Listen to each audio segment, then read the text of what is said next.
welcome back to our recap slash just vibing it out tonight. We just saw two draws happen, and to be honest, Group B now is a group of life. If you didn't think so before, it is one now. And Morocco Brazil was interesting. I liked it. It opened a few interesting, but right now, as we talk about those games, we have Haiti versus Scotland about to get going. We have that on the screen here. But we're going to be talking about all the games that happened, all the games that were, the game that is, and then the games that will be coming up later because we have a nightcap later on tonight with Tunisia taking on Australia. Perfect time for the Australian folks coming in. And we already have a guest for today. We have me coming in, sir. He'll be in a minute here. But we're definitely going to be here in a second. He'll be here in a moment here. But two draws today, one that opens up a group and another one that could put another team, if Scotland or Haiti are able to jump into this, I mean, they could jump into their group, and then the next thing you know, it opens up the possibilities for them. So let us know. We'll be watching that game, but we're also going to be talking about the teams, the games that were today. So if you watch the Switzerland Qatar game, Qatar at the death really opens up that group to be very intriguing. And then we had Morocco Brazil in a game where I think for stretches both sides showed well. My stream is off. Interesting. Why is it? It's showing well here, but I'll take a look and see what that could be. But we'll go in and see what we can have. But we have Nee here. Nee, Hello. how are you doing, good sir, Bonjour. today? I'm well. I am 1-1. I am at one with TSD. myself. Hello. All right, let me just adjust my volume here because perfect. All right, Nee, how have you been enjoying both of your World Cup experience so far? Has it? I know there's the stuff behind the scenes that happens, which Yeah. is now in front of the scenes. But Yes. in terms of the football, how have you enjoyed it so far? It's day 3 at Kwasi, and I feel like today is the day that the World Cup became real. I was walking through the streets of Toronto, and you saw Brazil jerseys. Everyone's wearing their jerseys today. The weather is great. The mood on the streets, even though no one's won yet. The first 2 games have been 1-1 stalemates, but Yep. the vibes are correct. The first day was a little bit not a letdown, but I kind of expected it. I kind of expected Mexico to beat South Africa, and then Korea winning against Czechia. Yeah, I could see that too. And then the next day, it was huge. The next day was huge for Canada and for the city of Toronto, but maybe I was a little bit overwhelmed, or it just didn't hit the same way. But today, yeah, today is for the football people. Like 4 games. Actually, I think it's 5, but it's back to back to back. Get your energy drinks, get your water, get your boiled eggs if you're Ghanaian, and get on with it. Yes, get your boiled eggs ready if you're Ghana. We'll get to Ghana in a minute because they certainly will refuse to stay away from headlines right now. But like you mentioned earlier today, like we had Qatar getting a late equalizer to draw the Swiss, and now that puts Group B into just it's a group of life and it's a group of death, right? Because I've been saying since I'm referring back to the U17 as a reference point, not as an indicator. But there was a group in the U17s where we had 4 teams finish with 4 points, and goal difference was the difference. And that's I feel like Group B is setting up for that, especially now where you have a Qatar team that look. They soaked in, they absorbed, they weathered, and they got their goal at the end, and that opens the door for them to come through and possibly get out of this group because now everyone's at one, everyone's alive. Yeah, so that group is a lot tougher than people think or may have expected on paper. You got the Swiss, who they're tournament specialists. They're not exciting, but they do what they need to do. Usually, they didn't today. They coughed up 3 XG and allowed Qatar to score in the last minute through Kuki. But Qatar, they're the 2-time defending Asian champions, but they're a team that usually lets the game come to them, and then they try to get you on the transition or the counter. And then you have Bosnia, who are another team that will play a bit more direct, as we saw against Canada. They'll use the direct and the long ball to try and get you out. The set pieces as well, because you know how much Canada love those, like a hole in the head. So well, yes. That's how Bosnia got the goal yesterday. But Canada showed resilience, and the only issue with Canada yesterday was the final third. And I hope that in a couple of weeks' time, we don't look back on this game as the one that they threw away 2 points, because they created the chances, they dominated possession, they spent a lot of time in the Bosnia final third, but they ended up level. So, as you said, if 4 teams finish level on points, one of them is going home. You don't want to be that fourth team, right? So, agreed. Next week will be huge. It really does. It really does set itself up for now. You don't want to say, hey, there's a little bit of space wiggle room. You don't have it, right? Everyone's back on a level playing field, but you have to bank your goal. And like the Swiss game, to me, it feels interesting that we've seen multiple games this World Cup where there's a side that dominates on one way or the other, and yet the game ends as a draw because one side was just a little bit more clinical and the other one was just very wasteful. You could say that in parts of the Korea Czechia game, but Korea were able to get the win at the end. But again, the set piece is gone and then go. You have the Bosnia-Canada game, and then we had the Swiss-Qatar game today where this is a tournament of, it's simple. It's simple math arithmetic. Finish your chances. But it's just interesting to see how these sides have tried to move the way within that space, but then they're ending here. Finishing boots will betray a team, definitely, as we move on in this tournament. I see Nelson's here as well. Nelson, in terms of the games that you've seen today, anything come top of mind in terms of what you saw? Anything surprising for you in terms of those games that you took in today? Well, I think Switzerland basically creating 6 chances and only scoring 1 was kind of shocking. I thought it looked like Switzerland were going to beat them 5 or 6. Yeah. And then as the game went on, it was actually odd because I think at the beginning, like in the first 5 minutes, Qatar were actually through and should have scored, by the way. Yes.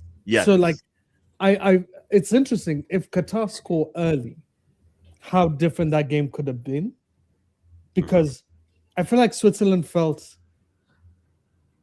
I don't know, it felt like Switzerland were like in second gear, but also really trying but failing at capitalizing on chances. Yes. So the issue you have with the way Switzerland play is if they played like that against us, and one of them, either Mbolo or Ndoye, had like 7 chances or something that he should have buried. But eventually, the shooting boots kick in. Yeah. Like, let's also be fair. This is the first game where they have played with intensity. Like, friendlies aside, people don't take friendlies seriously. You can talk to pros have talked about this over and over again. They don't. They never take them seriously. They're taking now you're seeing the games. We'll talk about the other game that happened today. But all in all, kind of shocking. Qatar got its point, especially against Switzerland. It's going to be a really... I still don't think it changes anything in the group. I think Canada still beats Qatar. I think Bosnia is going to beat Qatar.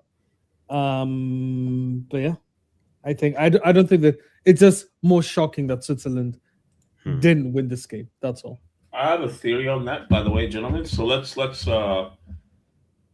put our heads together, because what Nelson raised a very good point about the early stages of the game, and that reminded me of 2022. You may remember 2022 in those early kickoffs, the Europeans struggled, and actually Argentina struggled as well. Argentina lost to Saudi in an early kickoff. Now, Scotland are playing Haiti right now in a night game. It's still a little bit humid in the northeast over there in Boston. But as of right now, a European team has not won a World Cup game in this tournament yet.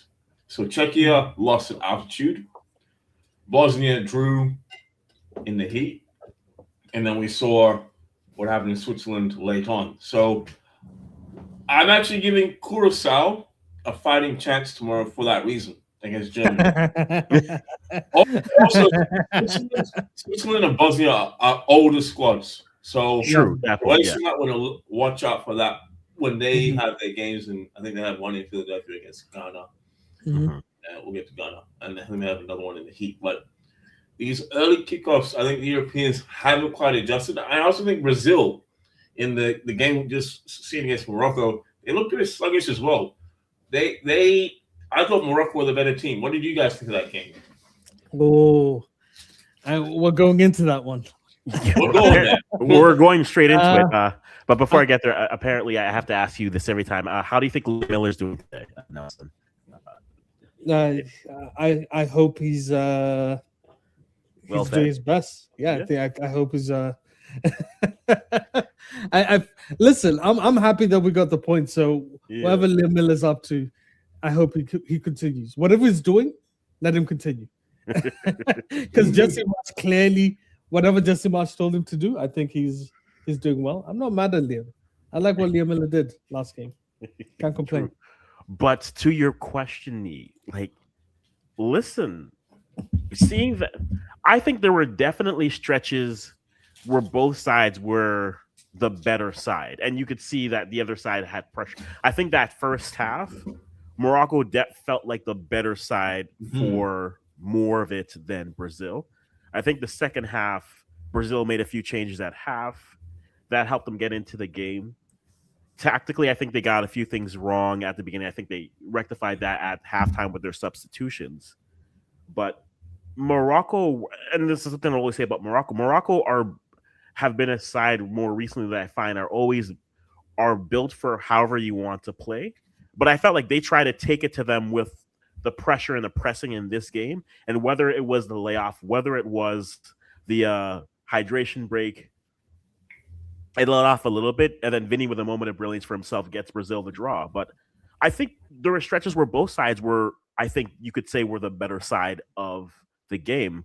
Nelson, I'll go to you here because I know Need just asked the question. But what do you think about that Brazil Morocco matchup? That was confusing. You said both were the better side. One has to be better than the other, in my opinion. I said for stretches. They were both better sides. But answer the question. I'm going to be honest. Morocco were the better side in the first half, as you said, but and only probably 35 minutes they were clearly the better side. And then once Brazil got into the game, I think Brazil were the better side. And for me, Brazil were the better team. And I'll tell you why. Because two things were interesting. Just because Saibari scored, I thought that was actually a really bold move to play an attacking midfielder as a striker. I thought that was extremely bold, even though it did work, because he caught Gabriel and Marquinhos slacking, which I still think that's a very weak centre-back partnership, and I think better teams will beat them primarily because their defense is poor. Yes. You had stated something that I don't think it was a tactical thing. I think Ancelotti chose. Okay, let's open this up because I thought we were going to take some time, but until we get to the Brazil game. But the reason why I think Brazil sucked is they clearly lack legs in midfield. Yes. Paqueta was told to play as an attacking midfielder, which if you watch him at West Ham, he was shocking in the first part of the season. And then West Ham actually realized Paqueta's involvement is actually really poor. And they slowly moved Mateus Fernandes to the attacking midfield role. And then they brought him deeper because they needed someone who can control games. And both Ancelotti and the West Ham managers, because they've had two, both of them assessed that Paqueta's not good at controlling games. If you're going to the World Cup and you're facing a team like Morocco that has really good players, really good technical players, you need people who control games. So it's really weird that he chose Paqueta, because when Casemiro left, Fabinho joined, someone who is a pacemaker. That's what changed the game. Go back and see the moment Fabinho joins. There was a calmness to them, because when the ball goes to Bruno Guimaraes, Bruno's more attack minded, so he's thinking about moving the ball forward. No one's thinking about recycling. Casemiro is also a guy who's thinking about moving the ball forward. There wasn't a guy who's recycling the ball. Fabinho comes in, provides that composure, provides that calm, and multiple things that he did, right? Like the multiple tactical fouls he was doing. So in when I look at that Brazil game, I just thought they got it wrong by the selection. And it's clear Ancelotti, by the way, only likes experienced players. Because all the youth players who are good were not, like Edison is not on the team, wasn't playing, or should have played, in my opinion. What's his name? Endrick, who was clearly needed. Igor Thiago was, where was he? The whole game. He had that the ball like, that one miss at when it glanced over his head, because he clearly needed something. The humidity made the ball slip. But for me, I just think I don't like how Morocco actually set up, honestly. And I think people got really excited about the 30 minutes. But once Brazil changed the setup, Morocco didn't do anything. Like, Morocco got progressively worse as the game went. They didn't, all the adjustments that they tried to bring in didn't work. I was shocked that Boadi started. I don't know about you guys. Really good player, very high ceiling, actually played well. But I think that's crazy ballsy to put in a 20-year-old kid in a game like Brazil. But hey, it's a draw. I thought Morocco should have won that game, but I at the end I actually felt like Brazil did more than enough to genuinely win. I think they should have at the end, but yeah. I mean, this is probably on paper this should be the most difficult game in the group. You piqued some interest there, because does Ancelotti go with the more youthful players against Haiti and Scotland to kind of rotate and keep the squad moving in what could be a long tournament, or is this going to be the 11 for all three group games? That's interesting. I would hope, like, because as I'm watching Scotland and Haiti right now, and Scotland start to sit back into their mid and their defensive stance. Like, Haiti, when Haiti plays Brazil, they want the young players on the pitch, because Haiti will be fine playing a up and down type of a game as Morocco gets it offsides, but they hit the post there. Like, I mean, that's right, Haiti. And so I think Haiti will be fine. Play the young people, play a transition. I think Brazil might be able to get away with this same lineup against Scotland, just because of how Scotland plays. Again, it's a game of matchups. And Scotland's not going to try to break open the game. So maybe having more experience, more methodical takers. Boys, it doesn't matter what version of Brazil shows up. They beat Scotland and Haiti very comfortably. I don't know how, but I'm just saying. Scotland beat themselves. Scotland, it's good that they showed up. It's good that they're here. Haiti, same thing. Really glad that they're here. It's good to get a lot of experience at this level. But come on, these guys are the whipping boys. Like, Brazil, here's the interesting thing. The striker didn't actually play. Let's be honest. Igor Thiago wasn't even there. Yeah, he was an afterthought. I only saw him coming off, and then he was on the field. Yeah, he was playing. But like, if you look at the game, you can't tell me if they brought in Endrick, that game changes completely. I agree as well. Completely. It's a completely different threat. The same things that because if you notice, Igor Thiago wasn't actually tracking back. No. Like, Boadi was in tons of space consistently, always. And I think there are multiple things that I think Brazil needs to, Carlo Ancelotti needs to figure out. Rafinha cannot play on the right wing. He needs to be in the 10. And you need to play someone on the right wing. And that person should either be Cunha or Endrick. It's that simple. Like, stop. Rafinha's so... He's not that pacey against fullbacks because he was against Mazraoui, who's slow, and he never had the beating of it. That's crazy. That should be the best matchup you have. I get the sense that I'm happy to be corrected here, but I get the sense that Ancelotti has built this squad to run through Vinicius, which is fine because of the Real Madrid connection and the success. But Vinicius is not a 9. Vinicius moves around and he tends to lean on the flank. Maybe Ancelotti wants like a false 9 in some aspects, but I wonder if João Pedro should have been selected. 100% he should have. 100%. It's crazy that it's crazy that they actually, not even just him. Like in this game, they brought in Luis Enrique, who I don't watch. I think he's in the Russian league, so I've never watched this guy play. You don't see him in the UCL. Like Russian teams don't show up. So I always saw like highlights of him. I thought he was an amazing player. Highlights make everyone look amazing. Did he do anything? No, he was just as ineffective. Actually, I think Rafinha actually had more impact than he did.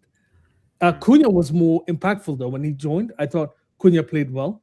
In my opinion, if you didn't play Paqueta and play Cunha, you actually get more balance because he's a better ball carrier. He's more comfortable going on the wing. He can be in the middle. He's more fluid. He allows him to be more fluid. But I think the scary thing about Brazil is it feels like Carlo Ancelotti's hampering them and they still drew with Morocco. That's the thing. Yeah, the Brazilians that I've spoken to have echoed that, saying that they're pretty much saying this is not your older brother's Brazil. Yeah. And that's not necessarily the personnel as much as the way they're playing. It's a little bit, it's not Joga Bonito. It's very procedural, very pragmatic, very let's get the result. And for a tournament, that's kind of what you need. But it's not the Brazil that we're used to. And I think a few casuals might get a bit annoyed because we might get used to Brazil scoring just 1 or 2 goals. Did you see the fans in the stadium? How like you could tell they were upset. Like to be honest, Brazilian fans are they're divas in my opinion. If you remember, if you go back to 2002, they hated that squad. Yeah. They hated Scolari. Couldn't stand him. Because Scolari said, we're not playing Joga Bonito, by the way. We're going to play the way I think is the best way to win a tournament. Yes. And until he won, Brazilians hated everything about it. Him bringing Gilberto Silva, like they were expecting like ball playing defensive midfielders, and they got like tough as nails, really like the specialists at what they do. And my issue with Carlo Ancelotti is, okay, Casemiro and these people don't like Endrick. I don't know if you guys know this, but Endrick is not liked by any of the senior members. The problem I have with that is if you're Carlo Ancelotti and you're looking at this Brazil senior team and they've been poor in the Copa Americas, in previous World Cups, at some point you have to tell them, look, this kid against Croatia was the reason why we won that game. So you guys need to figure out how we're going to play with him. You can tell Casemiro and them, these guys are jealous that this kid is that good. That kid is better than Vinny. He's better than Rafinha. He is. He really is.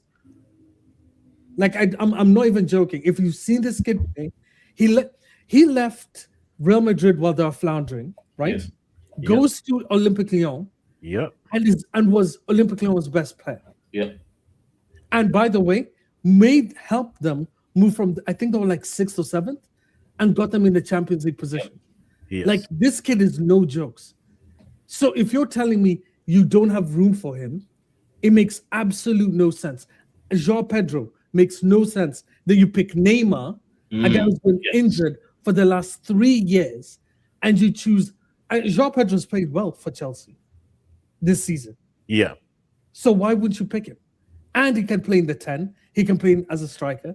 He helps your fluidity. So to me, this was more. I'm actually more confused about how Morocco didn't adjust in game than I am about, because Brazil were there for the taking. Yes. And they just didn't capitalize on it. This isn't going to happen again. And that's why I don't like what I'm seeing already. I'm seeing a lot of things. I'm seeing the US being good. I'm seeing. Whoa.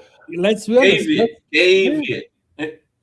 Paraguay on home. If that game was in Paraguay, Paraguay win. But we know how Paraguay going then away from Ascension.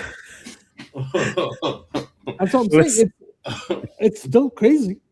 It's what was it? Someone said, I don't know if this is true. Someone can fact check this, but apparently America in the last World Cup only scored 4 goals or something, 3 or 4 goals, and they've now matched it in one game. Wait.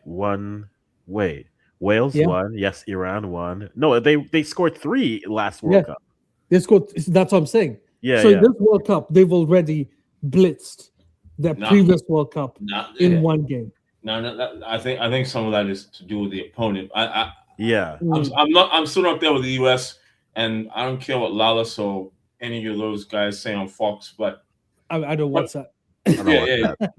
But your life is so much better for it. But Pochettino is yet to be the European opponent with that US team. Okay, we can smack Jesse Moss all we want, but he has improved against European opponents. Pochettino against the tougher opponents, not there yet.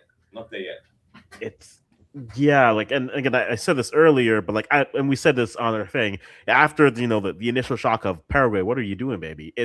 No, U.S. is going to be, for us, it's going to be when they play Turkey. That's the measuring stick. That's when we look and say, okay, if this is, because I think that may be one of their only. No, they lost that game. No, they lost to Turkey, I think. Now I'm all over the place. But yeah, the Turkey game to me is the matchup that I'm looking at for the U.S. specifically within their group. But I mean, to continue on that conversation, by the way, with our hydration break for Scotland and Haiti, we just had a sequence 5 minutes ago where McTominay rings the post, and then Placide misses Isidore on a cross, just end-to-end action. But Haiti, they're gonna have to finish one because there'll be a team that will give you lots of chances, but the finish is the key thing in this tournament so far. Either you have it like the US game, or you don't have it, and it's just I know going. Yeah. I know I'm going to get the ire of multiple Haiti fans, but I'm going to be honest. Haiti's a shocking team. They will not play well against any of the 2 big teams in their group. It's just like the Qatar game. Yeah, the Qatar game. If Switzerland were more clinical, Switzerland beat them 4-6. They created 6 big chances. They had 26 shots to 6 of Qatar. This would have been maybe 6-2. To be fair, I think Qatar should have scored the first goal. The first goal in the beginning. Yeah, at the beginning. But in that should still be 6-2. In all honesty, and I think you what's going to happen is similar to what we said about the US, but this is a mean curve, and eventually everything just will.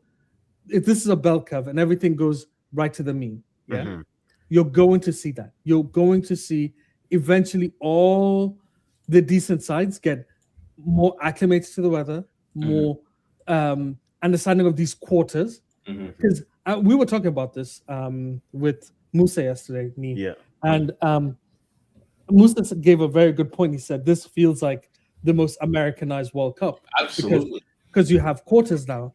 And I said, you know why that's so crazy? Is countries that have good technical teams, like England will have with Tuchel, like Argentina, like wherever Bielsa is at the moment. Where's the Uruguay? So those teams will be good this World Cup, or they'll be very difficult to play because they will adjust consistently every single quarter. Every quarter, they'll just keep adjusting and keep adjusting. So, in my opinion, I think you'll just see teams are going to try and figure out, all the changes, all the rule changes that have happened, you're seeing. Oh, does that look Scotland goal. I'll tell you what that Oh, looks like here in a second. Here. Oh, John just direct McGinn. long ball over the McGinn. top. Adams with it. Looks like he got. Oh, who's marking? He gets to the byline. Place. Oh, Adams at the deflection and in. McGinn is okay in this entire sequence. The ball goes wide. Adams get it. McGinn is standing at the penalty spot, and no one is marking him. So when the initial shot comes in and is rebounded, McGinn has the ball at the penalty spot, takes one touch, and puts it deflected in 1-0 Scotland. welcome to McGinn's entire career. Yeah, That's how he's always been. Like at Aston Villa, that's how he plays. You don't understand how he's always open. Let's be honest, that's how Javier Hernandez was, like from Mexico. The ball would bob around and boom, he's got the ball. There's no one close to him. Yeah, Nelson, you've been vindicated because Haiti, as we know, they play a high line, and it's perfect when you're pressing and you're really trying to get the opposition to force a mistake. But once that transition happens, they can be a little bit at sea with defense. So yeah, I think they're good enough to get a point. They're not in my bottom three, to be honest. I think a team like Tunisia could be there for the taking. They seem to be really disorganized, and there's reports of infighting already. So them, who else is it? Maybe Jordan potentially could get found out. There's 2 or 3 teams that could be the lambs to the slaughter, as you alluded to. I just think a lot, like, because so how did you guys like Morocco's their changing system? Because they didn't play a deep line, like the deep block, the low block that they played in last World Cup. It's clear this coach decided to play more a high press. What did you guys think of it? I think a high press can work, but again, with how the game is now broken up, I think if you're going to be a high pressing team, you can't wait until 60th minute to start making changes with that. Even with all the changes that are coming in, you have a hydration break, which kind of shifts the game a bit as you go. But then once halftime, if you're going to play high press, you got to get more bodies to keep that pressure going and moving through. So I think if that's how they're going to play, or maybe they try to attack that team specifically, Brazil specifically like that. Again, once you got to halftime and then you start making, even before halftime, those adjustments were made. I think that's where in this tournament, press a bit and then lay it off a bit and then press a bit more than lay it off again. I think the first, I was talking with Lane about this on the World Cup. I think like the first 20 minutes of each halves, if you want to go for that, that's when you should be going and pushing for that. But if you can't maintain that for an entire 90, let alone an entire 50. So it's a choice. It's different from what they did last time. But I mean, that's the evolution of what they're trying to do, how they're trying to build their style. Different coach as well. It's bold, but it could run them into situations where they run themselves out of games. Does that make sense? Yeah, and I think we all need to temper our expectations. That semi-final team of 2022 is not coming back, unfortunately. There's changes at the head coach level, 1 or 2 personnel changes. Amrabat is not the same Amrabat that was from 4 years ago. That we need to reset our expectations. If they get to the round of 16, great, good for them. But they are not Africa's biggest hope. To me, that's Senegal. But we can argue about that later on. But in terms of Morocco, I thought we were going to see a bit more of a technical team. They seem to be a little bit one-dimensional. I thought they would adapt a little bit. Like you said, the better teams adapt. So sometimes in a half, you'll see they'll start off with for example, a 3-4-3, and then they'll adjust to something else. And then before you know it, you're seeing 2 or 3 systems in 30 minutes as they adapt. Well, we didn't see it. Morocco just seemed to persist with the same thing. And even though they had Brazil there for the taking, they didn't adapt when Brazil adapted. So they might regret that later. My concern with them is the lack of. I think we spoke about this once before, but the loss of El Nesri, like a clear, solid, brilliant center forward that they had, and this Ibari pick might make people think that was actually because he scored a fantastic goal. Um, you're completely correct. I think there was so one note, so one dimensional this game that my expectations of them have really dropped. Like I am now looking at them as I don't want to see them play a good team. I think they could get spanked. If you play that high line that they were playing against, say, France, or let's even talk about France. I don't even like them against this US team. With the high line, I don't like it. Because I'm a United fan. I've seen Mazraoui enough. If you have pace, Mazraoui's a liability. Like this version of him, he's a lot older. He went to Turkey and he went and shaved his head. That tells you it's over. So he no okay for people who don't understand what I mean is he went to Turkey first to get his hair done. He didn't head the ball for a whole season because he didn't head the ball because I assume he was afraid of like damaging his scalp or whatever. And then he grew his hair out, clearly didn't work out, and now he's bald again. We don't know if he's going to Turkey again. So he might have. If he's done it again, that means he's not heading again. Mazraoui has been he's a very annoying player because you can tell he has the ability on the ball and he's a very good defensive player, but he also doesn't like progress the ball well or doesn't really offer much offensively in the same way clearly Hakimi does. And yeah, it's unfair to say that because Hakimi's, in my opinion, the best right back in the world. Hands down. So yeah, exactly. So it's really unfair for Mazraoui, who is a right back, who's being forced to play left back because they just don't have a quality left back. But Amrabat, I thought Boadi would have been more than enough to replace Amrabat because I don't rate Amrabat.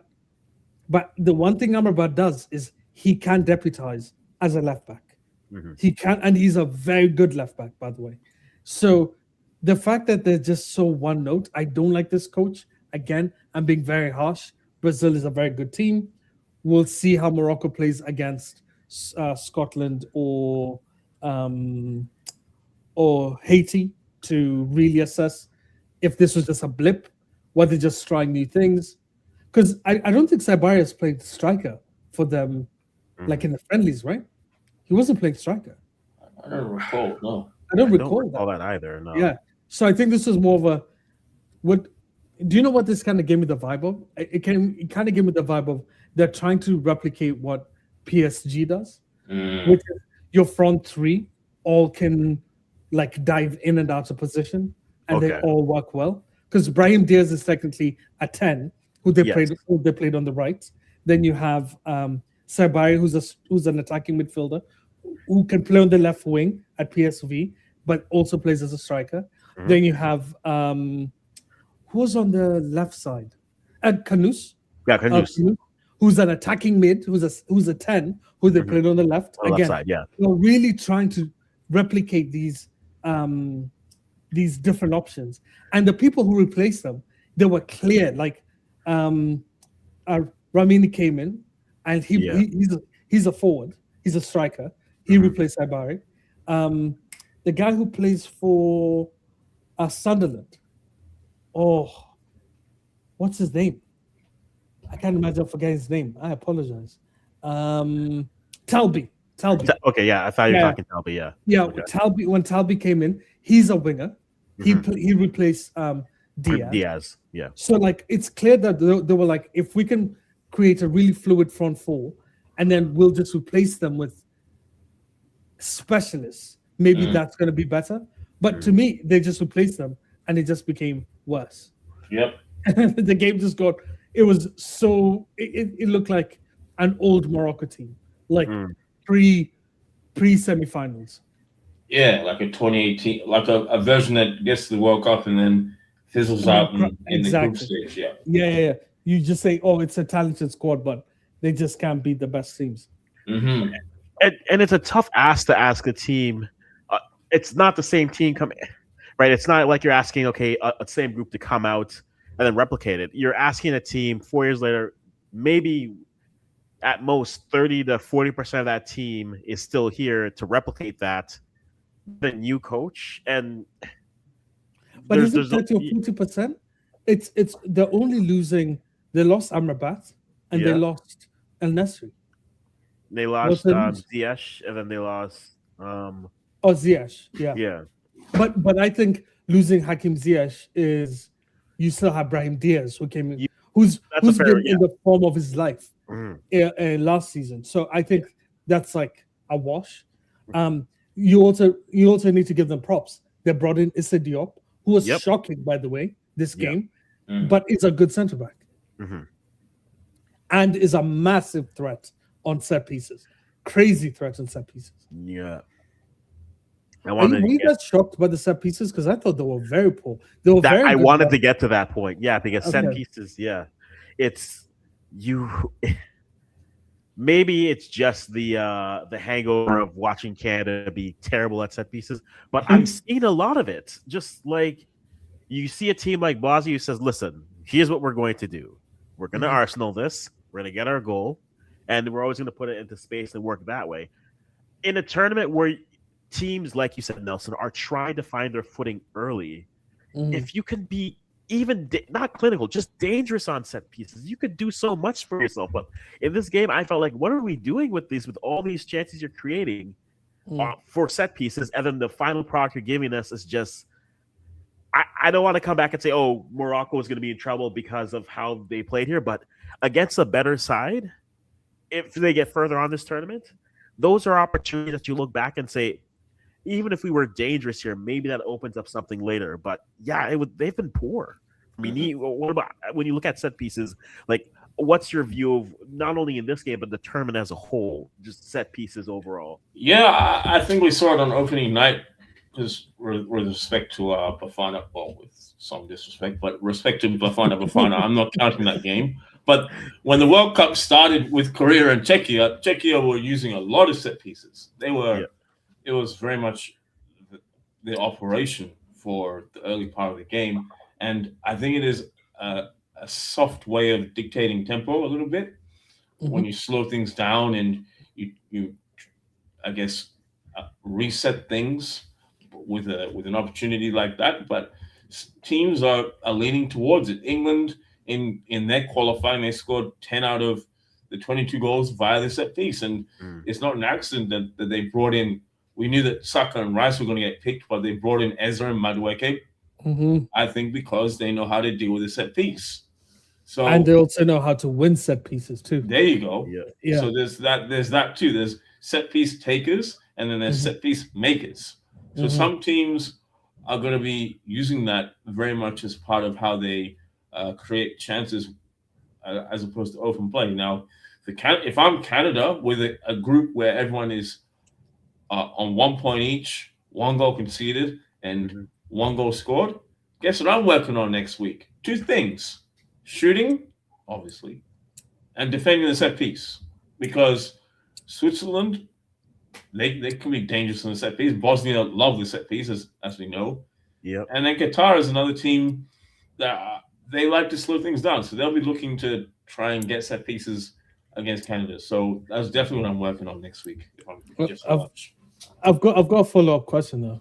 Yeah. Do you not think that the changes they've made for set pieces?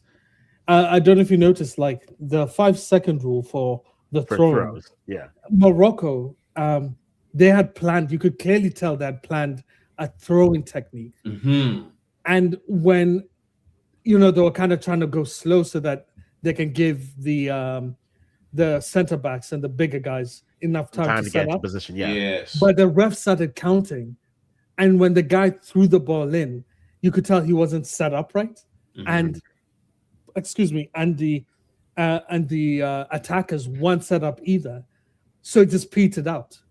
And I think what you're going to find out is, as the tournament goes, you can tell holding isn't a big thing in this one. It's not like what we've seen in Europe for the past season, where holding was everywhere. This one, you can tell they've been cautioned before the game starts. Hey, if you hold, we're giving pens. Yeah, that's clearly a talking point that the referees have told the technical team, the technical staff. The players are fully aware of what's going on. So I do think set pieces, we might see fewer goals. That being said, Canada did concede to a set piece. But that is to the biggest team in the tournament, which makes sense. We're gonna see a lot of, like, I think one of the best games is gonna be tomorrow, the Netherlands-Japan game, because they are very good at set pieces. And Japan are a really technical side. I rate Japan really highly. I hope they beat the brakes out of Netherlands, because we need someone. We can't. Okay, Morocco already discounting them, but I actually think this Brazil squad is good. Carlo Ancelotti is holding them back. I don't know. So I was very happy with the Japan squad going into the tournament, but I don't know if you guys have seen. There's Mutoma is retired now. He's not even in the squad. Sorry, not Mutoma. Endo has retired. Mutoma has pulled out. So now your midfield has gone from being quite formidable to being quite thin. And if the Dutch have a strength, it's not really up front. I think it's through the middle because of the way they play.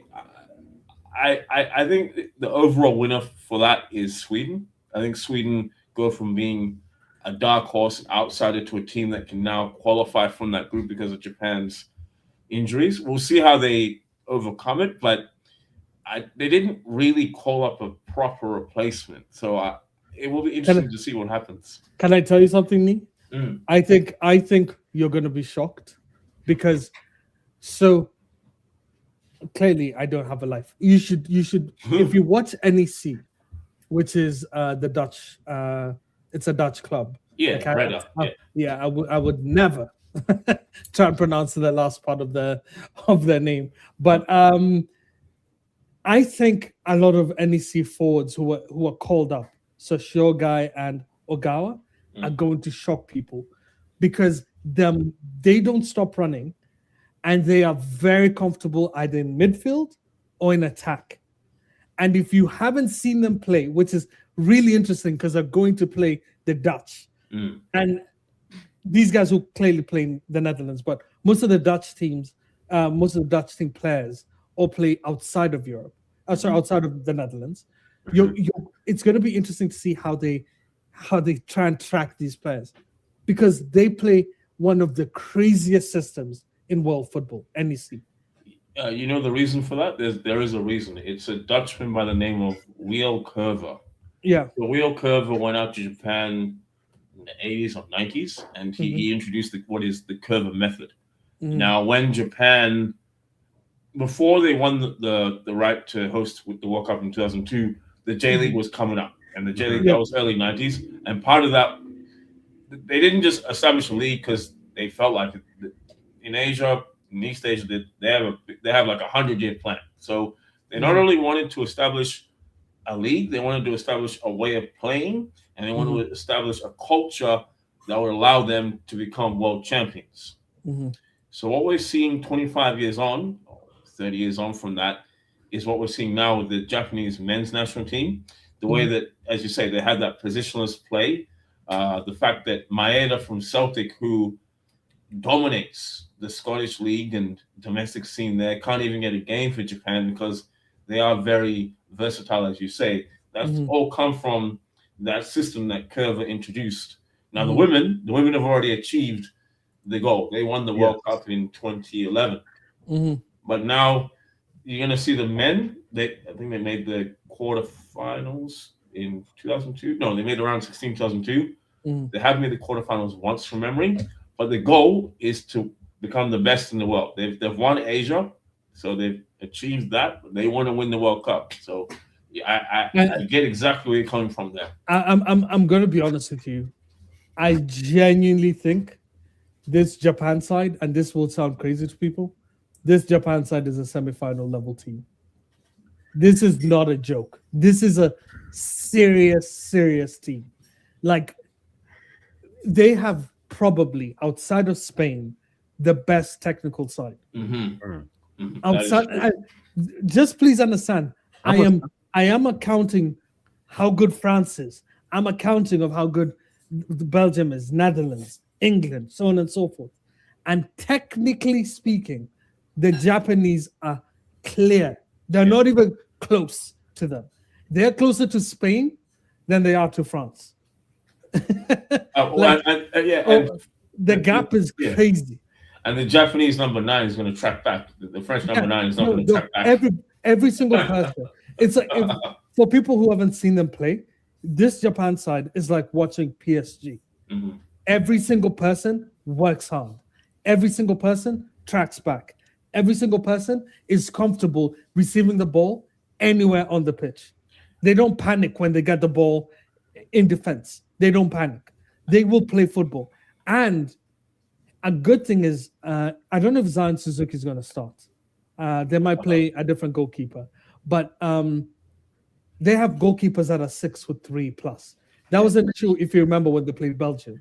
Because they just got dominated in the air. Yeah. But I guarantee they have.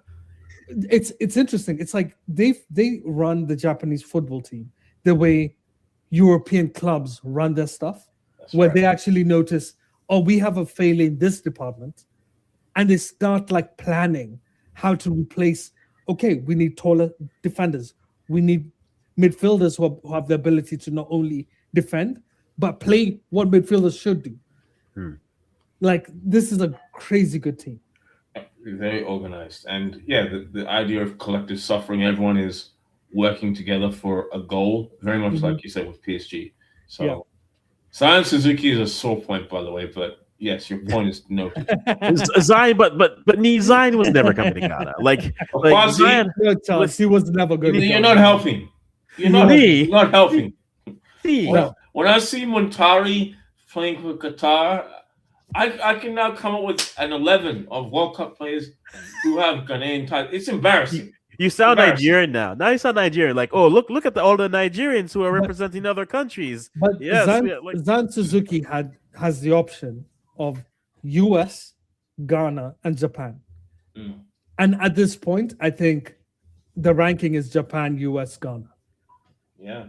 That's how he would. That's how. And by the way, I think he chose the right option. Of course he did. I mean, I say it with exasperation. I hear I get why the players make the decisions that they make. My issue is with the system. The system's broken. That's why the players are making such decisions. Oh, yeah, of course. That's a different conversation. Yeah. Right? That's a whole different conversation in itself. He has this question here, which I'm wondering, like, how have you found the ball so far this year?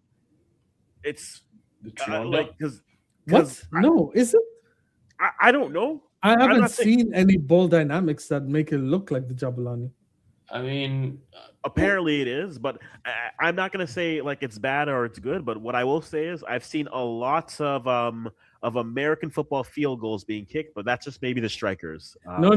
Because with the Jabulani, first of all, the Jabulani was. It's not that they couldn't keep it down. It was the leagues in Europe didn't use it, so they never had enough time. There you go. But people like Diego Forlan and them trained in preseason with the Jabulani in mind, so they understood its ball dynamics. That's why the Jabulani was such a big thing in that World Cup. But I guarantee that ball was probably played in Europe and in other leagues. So I don't see the long speculative shots that people did for the Jabulani, because you just didn't know where the ball was going. All the long shots you see, let's be honest, I haven't seen a lot of long shots in this World Cup yet. That part, well, the long shots I've seen are listen, they're reaching the 200 section of these stadiums. So, like, yeah, but we don't have good technical strikers, long shooters anymore. Yeah, like that doesn't exist anymore. We used to have an abundance of them, which is a fair counter to that point. Yeah, but I haven't had any complaints about the ball because I assume they've already been using it for quite some time now. They're pretty aware. Yeah, I mean, we've had 2 games in Mexico, which are altitude. One of them, again, I'm not counting because the opposition was just rubbish. But yeah, two games in Mexico at altitude, that might change the dynamics a little bit. So let's see what happens with more games at sea level. Because that was the thing with the Jabulani in South Africa. You had some of those games in Johannesburg and Pretoria and Uruguay. The game against Ghana, for example, that was Soccer City. And yeah, I still remember Richard Kingston just planted as Forlan shot just bobbles and goes past him. Sorry, he was planted, but like in both goals in that game, both the goalkeepers, for whatever reason, one hopped middle at the wrong, like they're at the right spot. They one hop middle, then they realize, oh, it's back far left, and then they're gone. Yeah, and the goal goes in for both goalies. It's a hop that was my teaching moment, teaching kids. Like, listen, read the ball, read it, then move. Don't try to read the movement. Read it and then move, because those goals could have been prevented, in my opinion. But that's a whole other conversation for another day. But yeah, we got the stats up for against Scotland and Haiti. Haiti is playing like Haiti does, which is transition, and then if they could figure out the final third, they'd have more than one shot on target. But hey, this is the life we live. This is where we have. So that group right now, if the results stand, Scotland leads that group with Brazil and Morocco drawing at 1 point apiece. Which, you know what, frame that moment, Scotland. It'll be a great moment for them. I don't think it will be. I don't think the Scottish hate Steve Clarke. The Scottish qualified in spite of Steve Clarke. So if they're winning the group, that means he's getting extended. You have to choose. Listen, Haiti. They look at their Haiti friends and like, look, Sak Basse, man. We need this. We need this. We need this draw over here. Please and thank you. But yeah, like we talked about that group. Yeah, like Group A, Mexico's group is really simple. Mexico and Korea, 3 points each. Canada's group is a group of life and death. I like the way you think that's so clear. I don't think it's clear. I think Mexico versus Czech will be a really interesting game. When I say by clear, I mean where they stand right now. They have 3 points. Yeah. No, I don't know if it's clear, because I think, like you said, the Czechs versus Mexico will be a very interesting battle, because I think the Czechs can do a lot better with set pieces. They'll actually earn set pieces, and then from there, we'll see if Mexico can defend set pieces a little bit better, as they've shown, and I think that'll be a very interesting. South Africa, you assume if you're trying to be optimistic, they're done. But like South Africa done. They're done. They're done.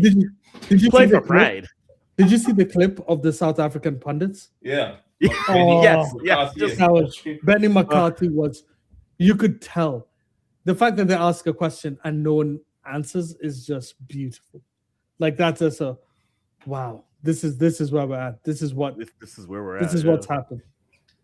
He's the whole continent united. Listen, I had some of my Mexican friends were just like, "Yo, what's with this thing?" I'm like, research. Wait, I've got a question. Sorry to cut you off, but is this the most hated group of African teams that have represented Africa? Most hated group of African. Every team has a because people don't like Morocco for obvious reasons. People don't like Egypt because, well, it's Egypt. Well, let's be honest. North Africans have always had issues with Sub-Saharan Africa. So Sub-Saharan Africa we don't really see ourselves in the same boat with them. So, but then for Sub-Saharan teams, we have Congo, who we know won't win any game. So that's fun. Uh, and then we have Ivory Coast who are good, Senegal who are good. I think those two are beloved. But I can understand why Senegal are probably hated by maybe the Moroccan contingency. So the only loved countries are what? South Africa right now is not loved for because of all the stuff that's going on. At the country, we don't talk about it because I think the only loved African like it would be the vibiest teams would be Cape Verde. Everyone's looking at Cape Verde like, hey, but here's the thing, and I'm so sorry to say this. Does any African, even if you gave them the map and say, could you please point Cape Verde?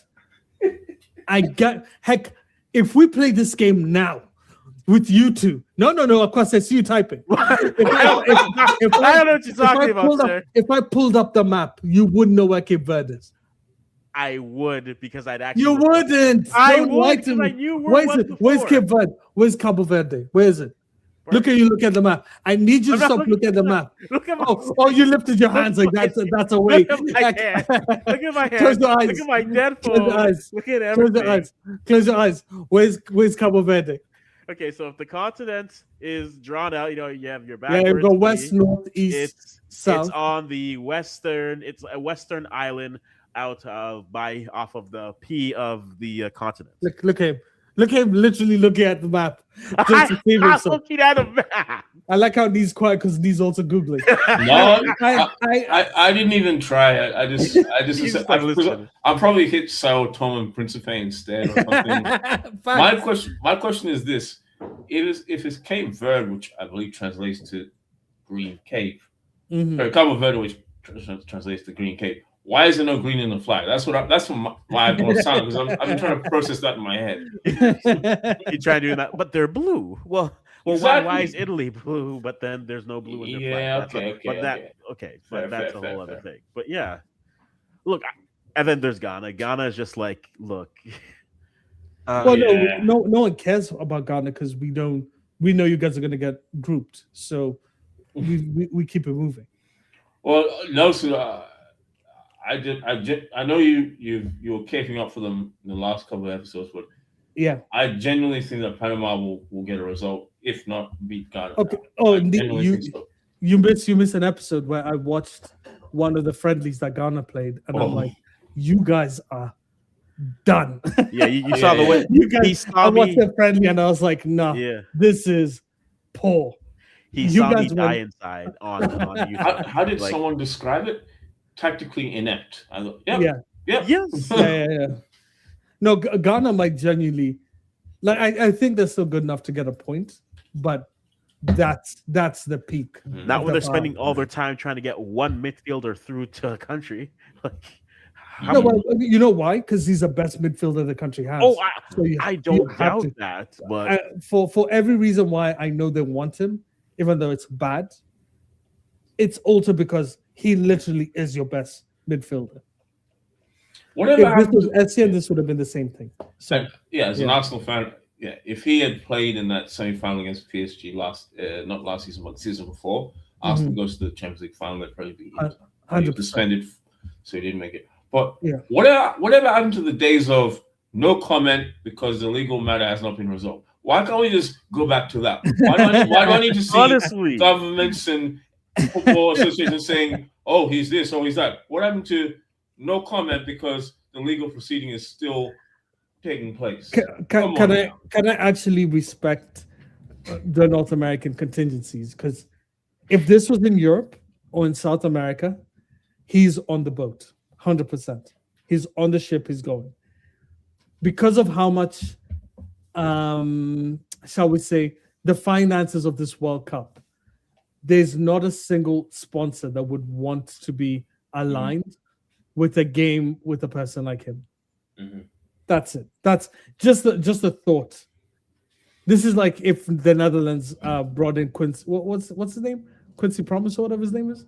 No, what's that guy's name? The guy who's the Dutch player who's in Russia. Oh, the murder charge. The murder charge. Yeah. I get just the murder charge.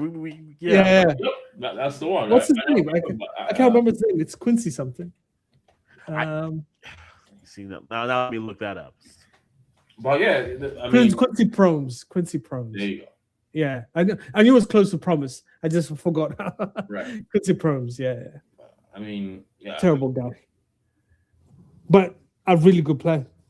But the Netherlands have multiple good players. That's the only reason they don't care. if they needed a striker, trust me. If Brand Robbie wasn't in form, whew. That's another small point. Brian Broby. Go on, Kwasi. Tell me that Brian Broby was never going to play for Ghana as well. Come on. Oh, Robbie could have paid for Ghana, but it's the FA. It's the FA. Yeah. Yeah, you had to wait for Broby to have an exceptional season. No, they tried to get him before he had an exceptional season. He was just like, nah, I'm good. Nah, but Brian Broby has always been a good player, though. Like, it's all like, yeah. It's just that he played exceptionally well for Sunderland. But prior to that, he was always good. Well, they were trying to get him because when he was at Ajax. Yeah, but at Ajax, that's what I'm saying. I remember, so when he was 20, he scored 13 goals in a season. Mm-hmm. And then the next season, he scored 18. Mm-hmm. And then the season after, I don't know if it was injuries or changes in play style, he went to 4, then he left. Mm-hmm. Then he went to Sunderland. Okay. So he was always an elite striker. Mm-hmm. Yeah.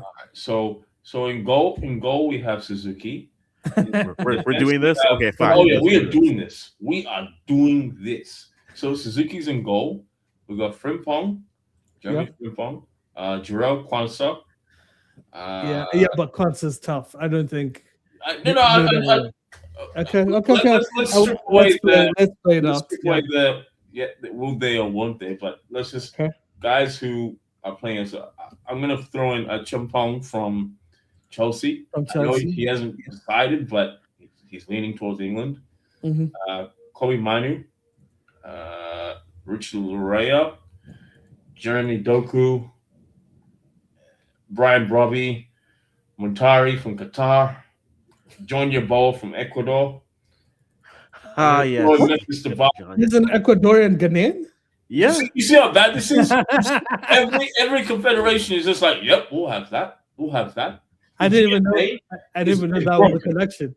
But this is did a Ghanaian get lost? But this is Ghana. The second they'll forget about anyone, but in the second, because he's Bolivian now, or one of them. Like it was either Bolivia or not out. There was a goalie that was playing there, and then they naturalized him, and like, we're gonna call him up, and that's when the FA was like, actually, we're going to call him up now because we think he's been playing so well. Like, you guys are not serious. Yeah, that's what I'm saying. So the system is broken because Japan and all these other countries are getting in early. They're using analytics or whatever scouting to identify these guys. Y Scout. They're all on Y Scout. These guys, trust me. All these governments are all in Y Scout. But wait, I've got a thing though.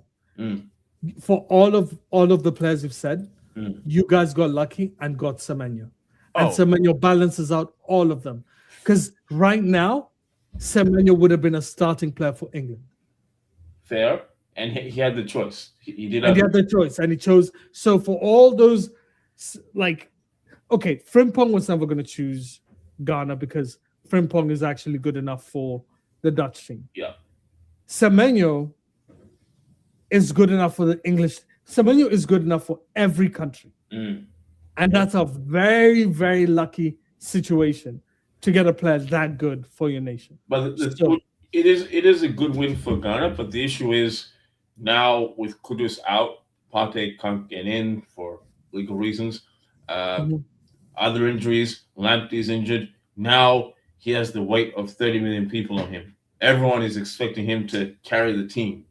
That for a first World Cup, that's a lot, especially when you have the shadow of Asamoah Gyan and the generation from before. From 2010. Yeah. It's been true. 16 years. Yeah, but it's not. But that team is not entering that World Cup with that type of energy. Yeah, I don't think so. I don't think you say that, but you then look at what the ministers and the guys in the GFA are saying. That's the ministers in the GFA. That's the ministers in the GFA all the time, talking as if we believe this could. Yeah, I believe too. No, but I think but I think what Nee's saying is that means if you're seeing the ministers talk like that, that is actually a common sentiment in Ghana Yes. that the expectation is you should be that good. Yes. Like you're being objective. You know the way you weren't being objective about Canada? You're being objective now about Ghana. You're looking at Ghana and saying, yeah, that team isn't good enough. That's what we're saying. But the Ghanaian fans in Ghana, there's probably a decent contingency of them that think, oh, we're on the same level as Senegal. Yeah, okay, probably. There's probably some, but we have that conversation where it's just like, no. Is Ghana a good African side? Yes, but what is good now? No, it's for not them, good. They're 15th. They're top 15 in the continent. Yeah, top 10. I think you're top 10. I don't think we're top 10. I don't think. I think we moved South Africa from the list. You know what? On that point, I think you're top 10. Let's go down the list. It's Morocco, Senegal, Egypt, Algeria, Ivory Coast, Mali, I guess. Nigeria. Would you take Cameroon over them? Oh, no. Cameroon is shocking. Cameroon is in a worse state than Ghana. Cameroon have the exact same issue that you guys have. They have Mbumo up top, and they go, let's just hope. They have Mbumo and they have Baleba. That's it. They have two players, and they hope that's enough to get them somewhere. You guys actually have good players. They are injured, though. That's another issue. You have Kudus who's injured, right? Yeah. You have Semenyo who plays there. You have Fatah when he decides to show up. Yeah. You have Saistu is injured. Jiku is injured. Jiku. You have Cheriaki or whatever you told me his name is, Keriachi or something. Oh, Yerachi. Like you have good players. You actually have a good selection of players. South Africa, the whole team is Mamelodi Sundowns. I was about to say. Just go to Mamelodi Sundowns. It's just Sundowns and friends. And then one Orlando Pirates guy. Like that's literally the entire squad of Kaizer Chiefs or whichever good South African squad is. You guys are a good team, but like let's be honest. It's just because you're seeing injuries, the expectation of what happened in 2010. That's the only reason you're assessing your team rather harshly. But you're in a rebuild phase at the moment. I'll agree with that. Yeah, you're in the rebuild phase. And I would just like the GFA to do some more building and less read. It's the same way I feel about Canada. I don't like the way some, and I'm putting Akwasi on this list. I don't like the way some people are viewing Canada as a round 16 team, when I'm like, no, this is a group stage knockout maybe team. Maybe.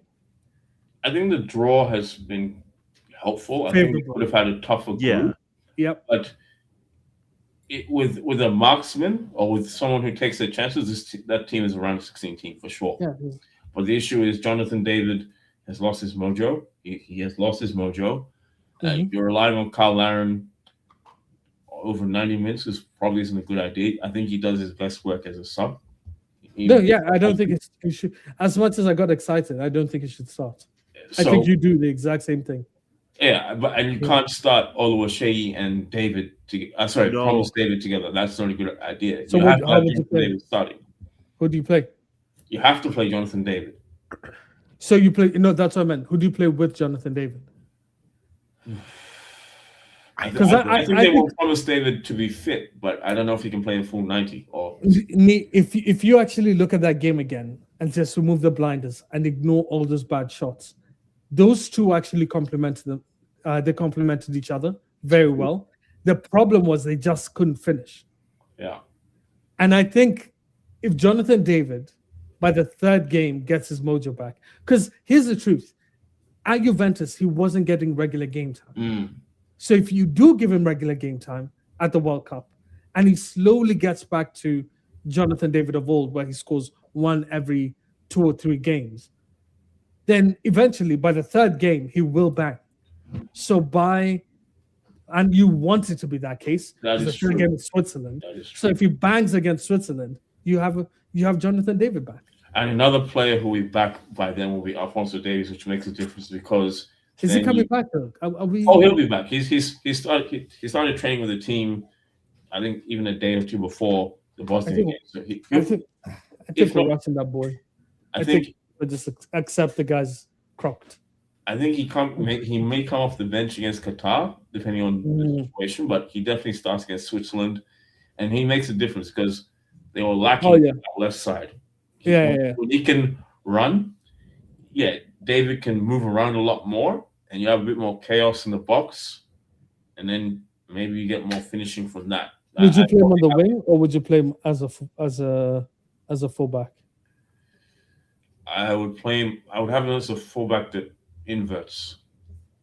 I mean, Marsh plays him on the wing anyway, but it depends who he has in front of him. If you have, like, he's a fullback for there, and I think that the problem with starting him as a fullback is typically in the fullback role, he is basically the last man back. Now, this is where I say Bombito is more important having back, because as well as Luke Defoe's role played, like, Bombito's pace is erase mistake pace. It's how you would use Davies in terms of the last man back, depending how sometimes Bayern uses it. Now, where that becomes problematic is your two fastest players are coming back off of serious leg injuries. So can they handle...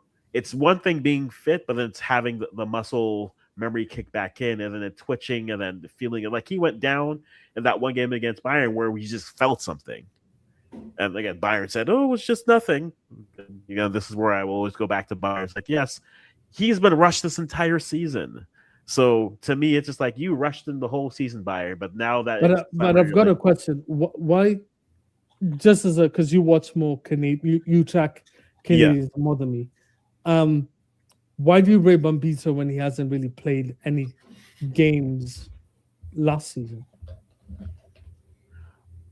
I rate Bombito based off of... He didn't play many games last season, but for what he had played in that year, Copa America, going over to Nice, that stretch to me, and it's fair for based off what his lack of play this year, because I am someone who will always say I need to see it consistently. I'm putting a lot on that stretch where he goes MLS, Copa America, and then to Nice, and he's basically starting at all three levels. And yes, had a few adjustments once he got to Ligue 1, but I thought that his form there, right up until injury, was good. And that's why I rate that there. Going against my normal logic, which is, great, he had a good stretch. Now let's see it over consistency. Let's see it over time, which I am still that person. But that's where I'm putting that faith. That's where the faith or the hope goes in, based off of that stretch. The problem with that is, like you said, it's a player who's out of form. He may be fit enough to play, which is something that we've had that conversation.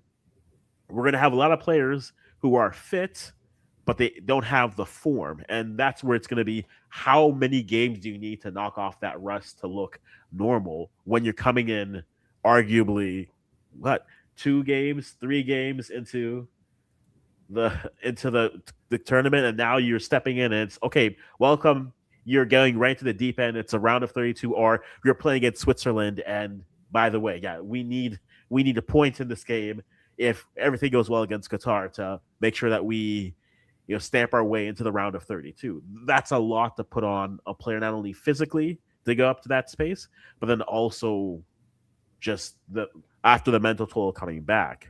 The question I wanted to ask you before I got stuck on this, did that answer that question well enough for you, Nelson? Actually, before I jump off of that? Okay. The question I wanted to ask is, to that point, yes, I think you look at the striking pair for Canada against Bosnia, and their finishing was poor, but they worked well against each other. You're playing another side that's probably going to sit back and defend. Now, not as big as Bosnia, because my logic would have been, I think you start Laird and Promise for that game. And then I'm going to be honest, boys. I don't see why you guys even have any sort of rating for Promise. Promise is so poor. Like, for a big lad, he's a proper big lad. He's a proper big lad. And he is so shocking in every aspect of the game. The game is either behind him or in front of him. He doesn't like using his physicality, which I always find that funny when you see big guys who don't like, the challenge of like going 50-50 with players. I think the Kyle Larin thing, he looked good because Jonathan David and Tanny were so good at like forcing errors and making the other team run consistently. So when Kyle Larin comes in, he's real fresh legs. If you play Larin first half and he doesn't score, and you bring in Jonathan David, those center backs are not tired whatsoever. Mm-hmm. They're not tired. Yeah, I understand what you're saying there. Yeah, my logic is just, I think in terms they both, let's be real, both strikers pairs created well enough in their time. The only difference was you saw the first pair just be dreadful at finishing. Mm-hmm. And then you saw Kyle Larin come in, he got a goal. Yes, you have Promise happening, but it's a flick on by Promise to Kyle, who plays it off, and then he scores. And so if I'm gonna be a prisoner of that moment, my prisoner of that moment says, maybe based off of the team that I'm going to be playing, maybe they're not as big, maybe they're not as physical as that, and maybe if you have the physical, maybe the more statuesque strikers in that situation, you have more of the ball. You can go, whether you're spamming crosses, whether it's getting the ball into the middle to them with their one touch and putting the ball in the frame. Maybe that is more successful against a side that will sit back and defend and try to play more in transition like you want to be.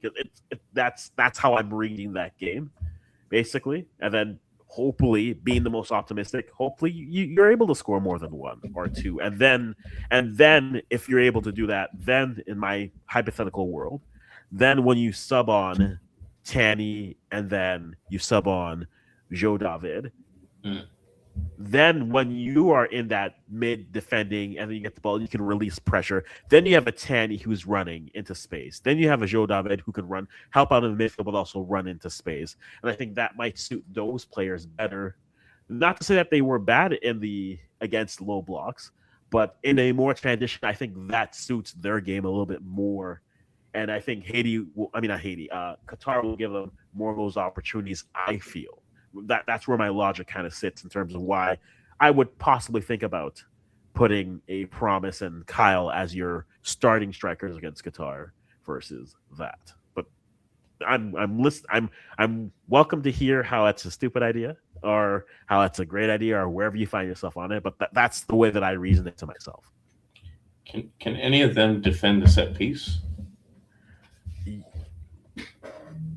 I think bigger bodies could help. Okay. Looking at 6'4", 6'2". That might be a start. That might be a factor. It might be. Because again, right, and we talked about this yesterday, like rewatching the goal that Canada concedes, to me, it's on the keeper. You don't move, right? And Nelson called it out first, and then I rewatched, I was like, no, yeah, you are right. He moves. If you have a defender on the man, have the man mark the man. You don't have to give that additional, because once he moves to near post, he's already out of position for that. Mm-hmm. And I think that's where it is. So if that can help with set pieces, I don't know if Qatar are going to try to hit as much on set pieces, but their tying goal is in transition and he gets over a center back. Mm-hmm. Maybe at that point you are looking at whether it's an Alfie Jones sitting back there who's a little bit more statuesque. Maybe you're looking for a little bit more height with a Waterman who is just there.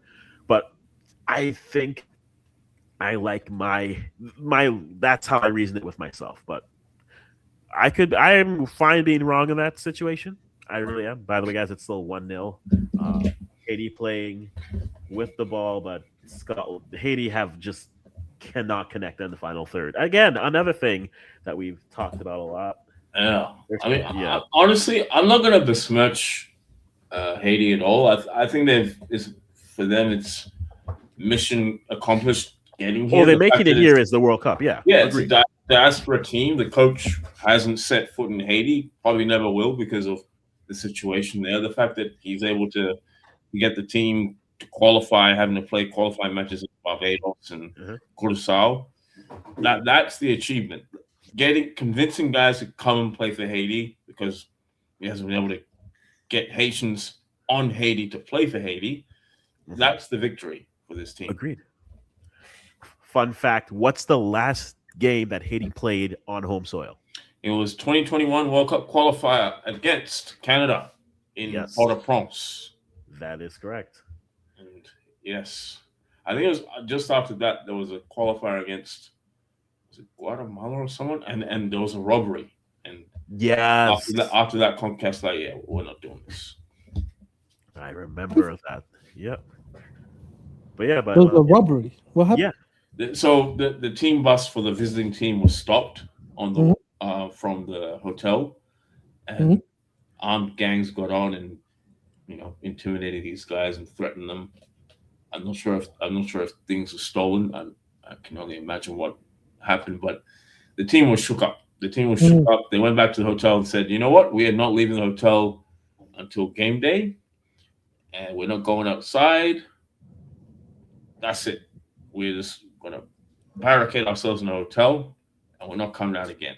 So after that, it was pretty much agreed that there'll be no more games in Haiti. Interesting. Okay, I didn't know that. Yeah, and it's remarkable that they have one probably a top 5 of their youth programs. They're always competing well in those competitions. They're still somehow getting players to Europe, youth and up. They're recruiting well. They're getting players, and so like he said, diaspora side, no doubt, this is getting to the World Cup is their World Cup, right?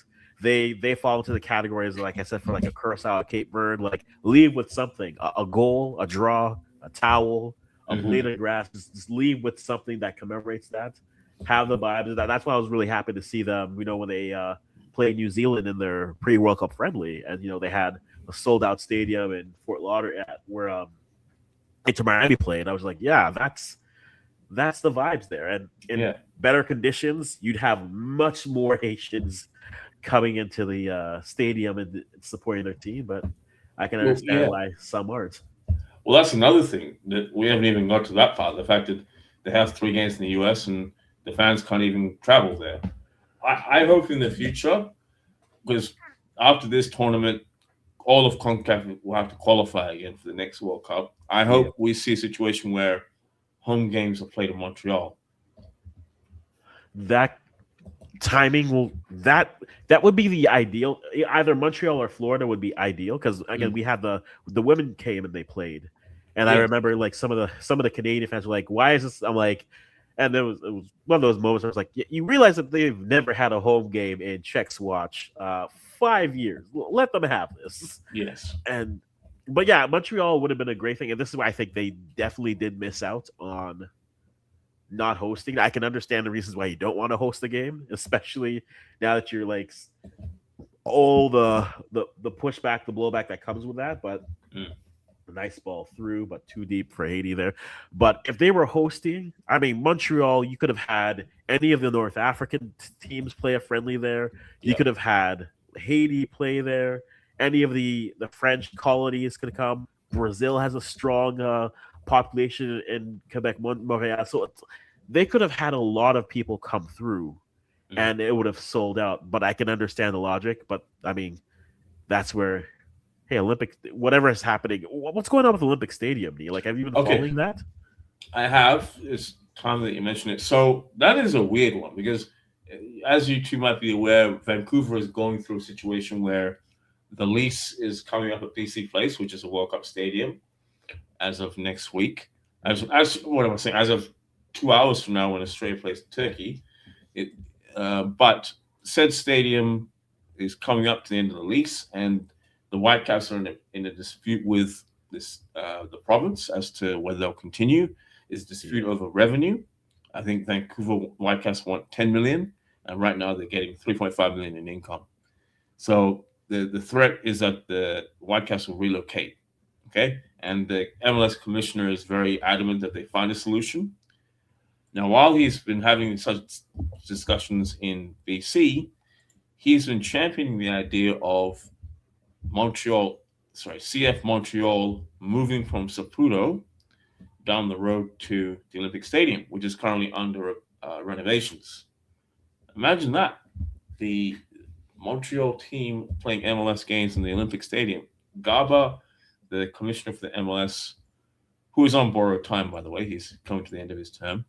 He likes the idea of Montreal playing games in the Olympic Stadium. How do you guys feel about that? Well, Olympic Stadium alleviates the schedule change. That's true. Because for people who aren't aware, the MLS is switching to the European calendar, so it's going basically fall through summer, which makes sense if you didn't have winter and it didn't have a bunch of northern teams, and they're trying to find their way around it by whether that's there, but like the only winter-proof stadium they have, grass stadium, they don't. But the closest would have been BMO. And so it's really them championing Olympic Stadium to me is just them saying, well, you have a facility that you can play in, and that will alleviate us and our schedule change, and it'll fit better for that. Mm. But to be perfectly honest, even if you look at the state of both sides, if it wasn't for what was going on with Vancouver, I think we'd be having the same conversations with Montreal, which we're kind of having with them saying, why don't you go to Olympic Stadium? Because that's right there. And we have to go. I think for Vancouver, it's far more into building a new stadium. That's true. Versus just moving. Because unless they can get the revenue split, which doesn't feel like they'll get, because they aren't the main tenants of BC Place. Well, right? That's another thing. So it seems like the province is keen on getting a Major League Baseball team, which to me makes absolutely no sense, because a lot of people in Vancouver and that part of British Columbia go down to Seattle anyway. So why would Seattle Mariners agree to the idea of having a team so close that would take away from their revenue? I don't think it would ever be agreed to by the Major League Baseball Commission, who probably wants to see a team in Nashville, Charlotte, Portland, maybe try and bring a team back to Montreal before you even give a thought to Vancouver. But the province seems to like this idea of potentially turning BC Place into a baseball stadium. That is also another layer to that dispute. But I think they find a solution. One thing that gave me some clue was the fact that Jesse Marsh has extended his contract. Yeah. And who was the main benefactor behind that? The Whitecaps owner.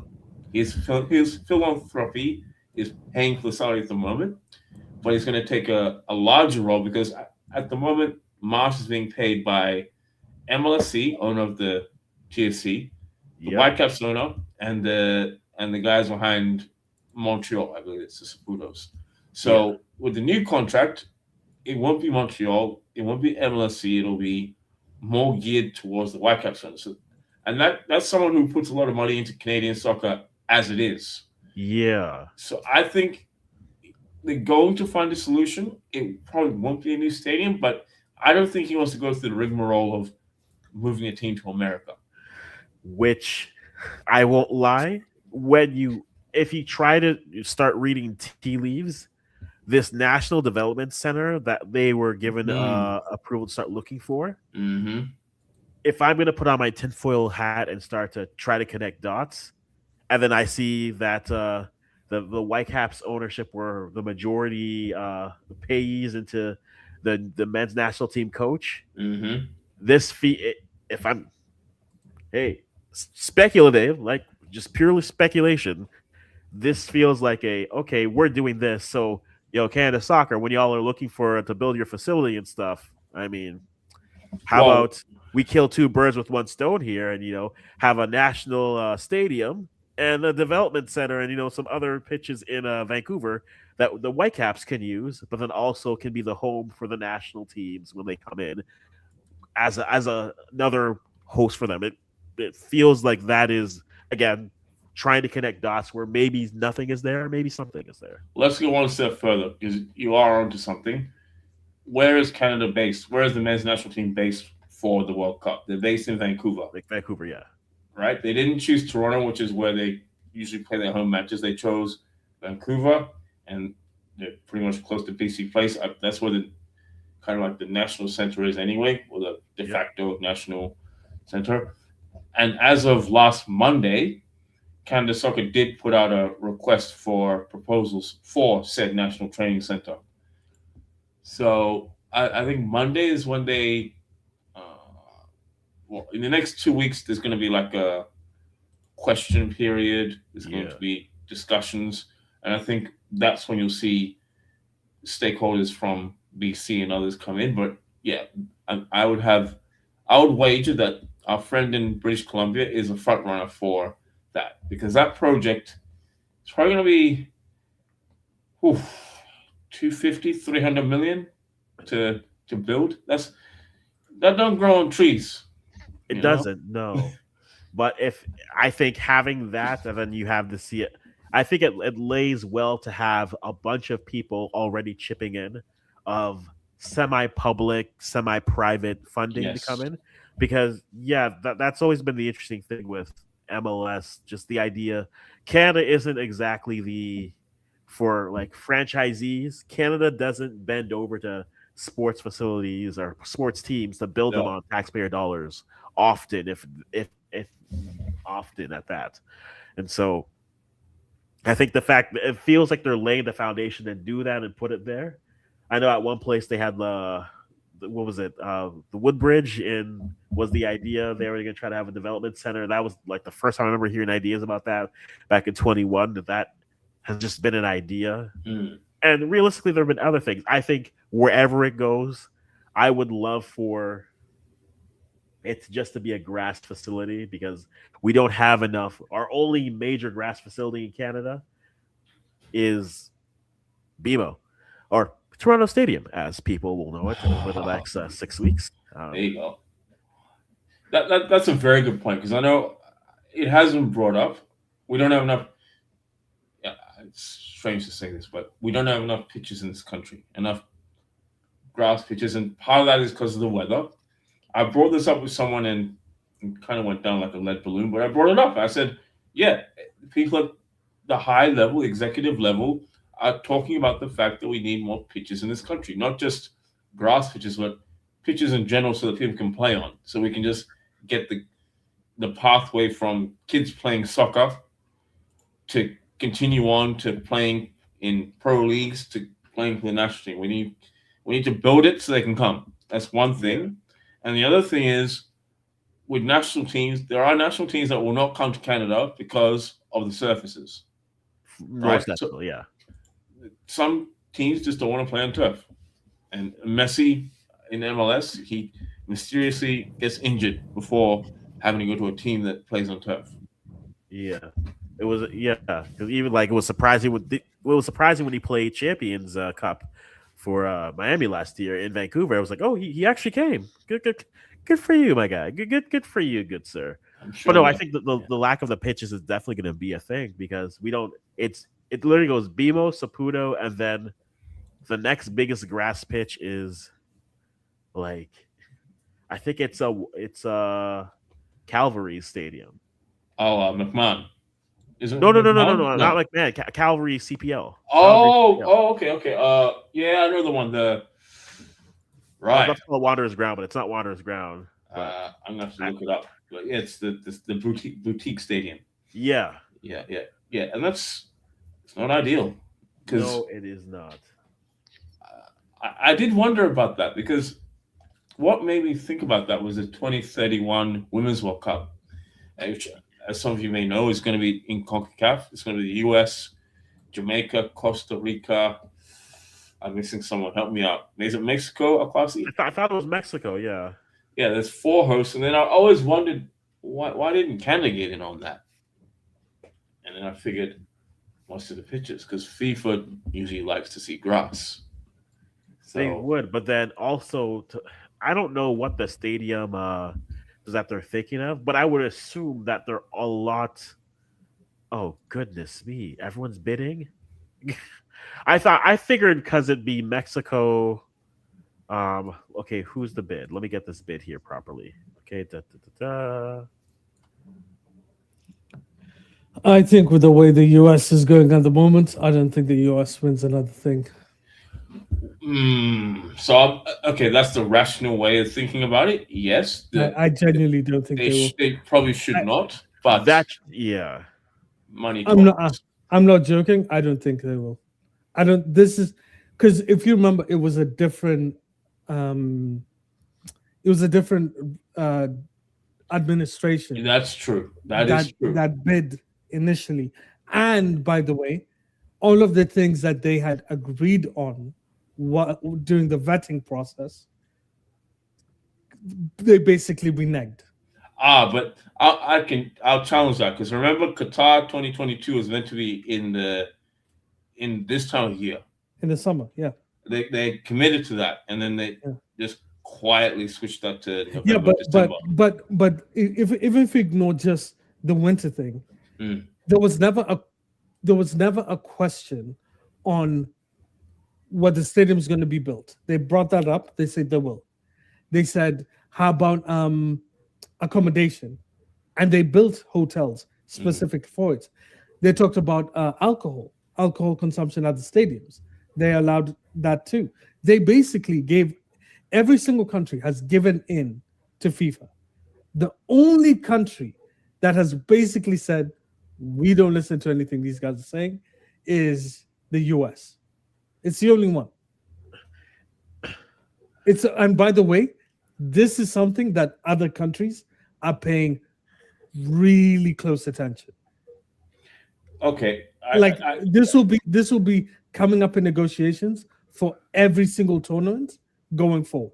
So Gold Cup and all that stuff is different. CONCACAF and that's complete. I'm talking about the World Cup for men and women's. I think it's going to be a completely different ball game. Are there enough votes to swing? I hear what you're saying. Are there enough votes to swing against the US? With that in mind, 100%. I think that European bloc in general is European fans haven't gone. This is the thing. There's only one bloc that actually clearly cares about its people, and it's a European one. And the European bloc and the Asian ones will probably vote against going back to the US. But there's only one bid for the women's one. They're going to get it. Yeah, 2031 they're going to get this. They'll be unchallenged. If they're the only ones, then that's a because then the next one there's only the 2035. It's a UK bid, right? It's Scotland, Wales, Northern Ireland, and England. What's up with all these multinational bids? It makes no sense. The the UK has enough stadiums to host a World Cup by themselves. If it depends if it goes to the conversation point because I remember there was a little bit of buzz. It died down a little bit, but there was a little bit of buzz of going to 48 teams on the women. And that to me, I was like, that is... Yeah, that's not too early. I thought 32 for the women was too much, but 32 is actually the perfect number for the women right now. Right? The level is there. It's right there. And we didn't... And for me, I would say we wouldn't have been able to sit with 32 for the women if you give us 2 32s, and then once you get to 35 you're going to 48. That's a lot. And I think there's still even I think the environment's really going to dictate the first set of games here and the adjustment for that. But I think on the women's game right now, you have the top echelon of teams, you have a big lot of middle class teams, and then I think going to 48 it's too soon for the women. But I remember there was buzz for that, and that's why more teams were going for that, because that's if CONCACAF ones goes through, that's 4 CONCACAF teams. That's USA. Yes, 4 CONCACAF teams going in and immediately qualifying, which means your qualification for the rest is Canada and. I'm telling you guys, I'm sorry, they are definitely going to reconsider this. This is the Men's World Cup, and people haven't bought tickets. This is the first World Cup. People are not buying tickets. No. We've seen this in previous editions. No. We've never seen this at this level. No, you've never seen a host nation first game not sold out. We've never seen that before. We've never seen the Mexico Stadium had empty seats. Canada Stadium, empty seats. US Stadium was the only one that I will say looked full. That was the only one. But both Canada and Mexico, we had empty seats. And this is the thing. The big games, we assume, as we get to semifinals and finals, I guarantee those games are going to be full. Just people love seeing the big it's playoffs or whatever in the regular American sports. But it's clear this has been a failure, like just a failure in all aspects of the game. You think people think about this? When Morocco and Senegal, after the issue they had, and the Morocco women's the AFCON got moved. Yeah, it got moved. The noise got louder. The noise is getting louder. You're hearing people, multiple federations, football federations across Africa, have come out and said, does everything have to be played in Morocco?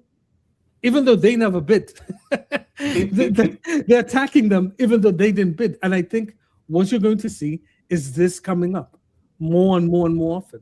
Like, people already don't like the idea, the concept of the World Cup in North America. And this has made it even worse. This has made it worse for countries like Australia that definitely should have, they should definitely host a World Cup. Oh, we can talk about that. Talk about that. this is getting. But I'm telling you, this is going to affect countries like Australia. Remember South Africa? Do you remember the conversation during South Africa? They literally said, "This is one of the worst World Cups. We don't want to see a World Cup in Africa again." and now we're looking at it, going, "Guess what? South Africa is probably the best World Cup we've seen in years." Yeah. Like it was one of the best one. Like including 98 and 02. Yeah. Like the best ones, maybe 94. I wasn't there. Maybe 94 was good. Or I know the 86 one was really good.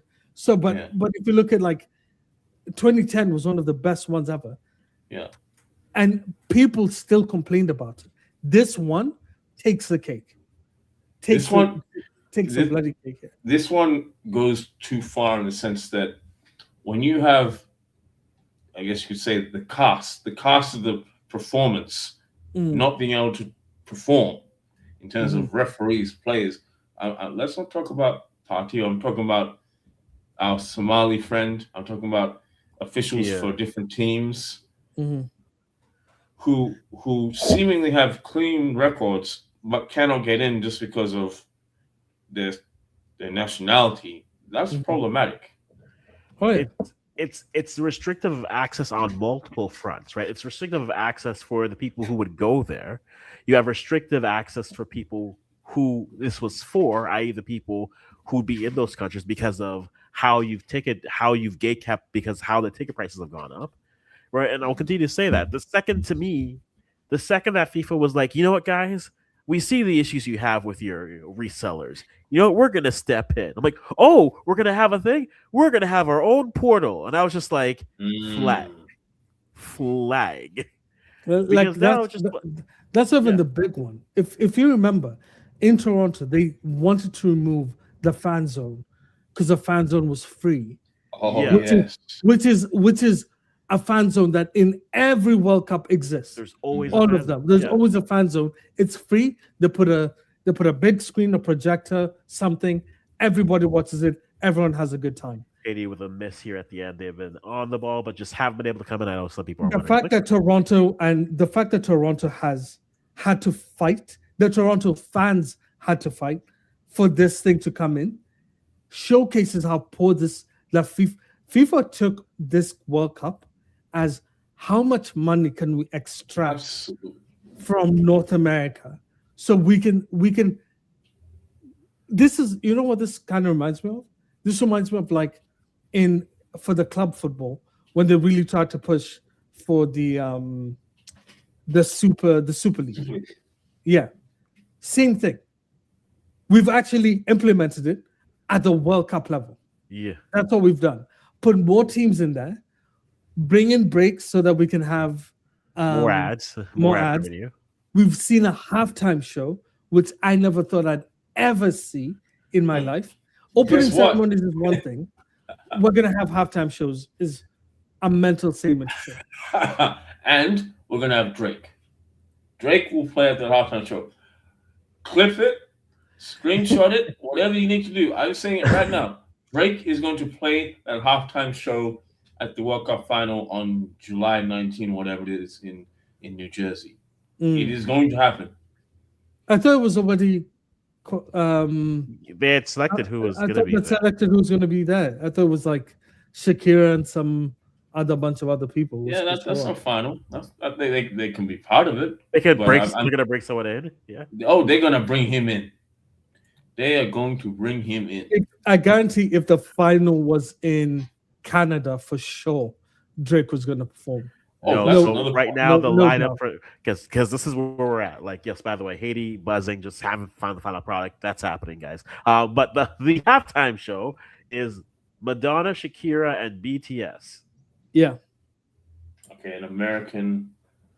Yeah, it's for the American audience. Like this, and there's nothing wrong, by the way, with trying to appease the North American audience, but it's clear for so long, FIFA have really tried to break the American zone to get Americans really into football, just because of the amount of money and how stupid Americans are. I apologize for saying this, but it's true. Americans are really dumb with how they spend the money. They just look at how expensive the Knicks tickets are now. Knicks tickets now are going for like 40 grand for like right next to the court, like courtside. Yeah, courtside. It's courtside tickets are 40 grand. But we're again, but that never flies in Europe. No, but we're event based. Like we're all about the moment and the thing. And it doesn't change that you're stupid in your spending. It's what I mean. It's the whole understanding that FIFA knew if we come here, there's only one zone in the entire world that is dumb enough to spend $2,000 all the way up. But it's not even just that. It's just the idea that the ticket was worth triple its original value because how resale works here. How reselling works here. And that's where I go back to my point where it's like, yes, Akwasi, how you spent Akwasi, a ticket in Qatar for the crap games was $15. I'm not disagreeing with you. This isn't 3 times. This is 10. This is 100 times. 100 times for bang average games. But that's where FIFA steps in and is like, guys, don't worry, we'll save you with what? Our own portal. Oh, so you get the service fee. Cool. You're cutting. No, it's not even the service fee. You're not understanding my point here. My point is the whole setup for FIFA is essentially just get Americans into this game so that we can make as much money, and then they're going to appease us by the next World Cup being what's the next World Cup? Do we know who's host? Yep, six countries. It's a 6 country. The next World Cup is the Uruguay, Venezuela, Portugal, Spain, Morocco, and then 3 South Americans: Argentina, Uruguay, Paraguay. Yeah. That is crazy. Because you know what? This might be the last World Cup I watch. I wouldn't lie. Yeah, because Nelson, again, they did that. Remember, because the rule is technically you kind of rotate through confederations, and so if you cover 3 confederations in your next World Cup, guess where you get to go back to? North America. No. Where? Asia. Saudi Arabia, 2034. Because that oil money. Because Saudi was competing with Australia, then Australia just also quietly dropped out. I don't know. Yeah, I guess someone in the AFC said, "Yeah, we're not supporting your bid," so they just dropped out.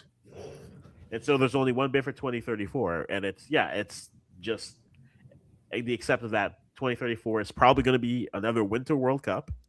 Hey, Yeah, I'm not mad at Saudi. By the way, I think the Qatar World Cup was actually really good. compared to this one, oh yeah, Yeah, oh yeah. I'm actually I can't imagine I could say this. Once we ignored all the crazy crap that happened, building the stadiums and all that kind of stuff, which is crazy to say. Um, the games were good. The Yeah. Because here's the thing: Saudi Arabia is a football nation, and I think going forward that needs to be a requirement. Your nation has to be a football nation. I'm sorry. Well, okay, let's Eh, challenge eh, that. Let's Go, challenge that. please go ahead. Go What? ahead. Because I think back in the day, FIFA's. I think when Blatter was president, he took it to different parts of the world to grow the game. So the question is, where else do you need to grow the game? Because North America, I feel like you could say in football terms is the final frontier. Everywhere else I'd say has some Asia. football culture. I say Asia. I Which part think of Asia? India, Southeast Asia, Uh, India, Pakistan is still heavily yeah, okay. cricket. Yeah, that's Like, true. yeah, and if you're talking about money, they also have money. So the question becomes: do we now start saying, hey, let's start looking at India, Pakistan, and this is my thing. My point: the World Cup is about the nations that have qualified to go to the World Cup. It's not about the host nation. The host nation, the only thing that's supposed to do is host. They're the hosts. It They're used not to be supposed to like be. this. They're not supposed to be the main characters. It The main used to be like character this, yes. are the other countries. So yes, I agree with you, and that's why I'm thinking what Infantino has done is he's just rushed everybody and put them in this weird acceptance that it's okay for you to go and host a game in the US where we already knew the tickets are going to be expensive. But across the India, we're thinking $300 is what we were thinking. You know, when you watch like a Champions League final and it's $300-400. Yes. Sure. That's what I thought it was going to be. I'm like, okay, it's going to be painful. Who cares? You're watching the World Cup. At $1,000, that is not even normal. No. And then in the US, leave alone, because Canada actually tried. In the US, you heard the stories about transportation costs tripling, multiple other aspects of the game that had never existed prior to this World Cup. The thing about this World Cup is the Americans, because of whatever's going on in America, the news media is not coming out and just telling everyone exactly why this is a horrible World Cup. They're not. This is a shocking one. Can I? This is what's Qatar. Go on, Musa. Yeah, I'm the. So before I say anything, well, disclaimer: I'm the French African guy living in America. Not claiming it's just Okay. like I'm there, but I'm not them. Okay, go on. So I'm leaving. So I heard some of the conversation, right? When it comes to the price of tickets and like sports in general, the American culture, I will say, is that the sports are entertainment, right? Us, when we talk about soccer, football, right? When we wake up, this is what we're talking about, right? And for them, the prices, I'm not as surprised as how expensive the tickets are because I've attended a lot of sports, even just MLS alone. You will not believe how much my season tickets are to watch my team. I think the only concern is that it showed the rest of the world that here, the sports, it's more of a who has it and who can attend it.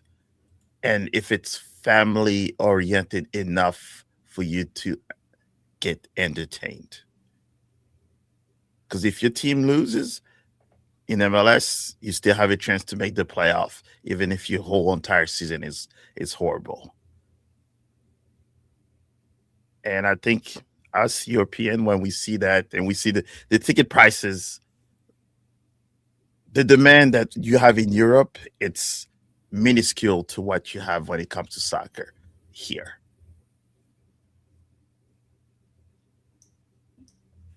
Maybe, It's yes, it. it's definitely a thing. We all know, and we love to here. They love to spend money, right? Those that don't have the money will still find a way to pay it for it.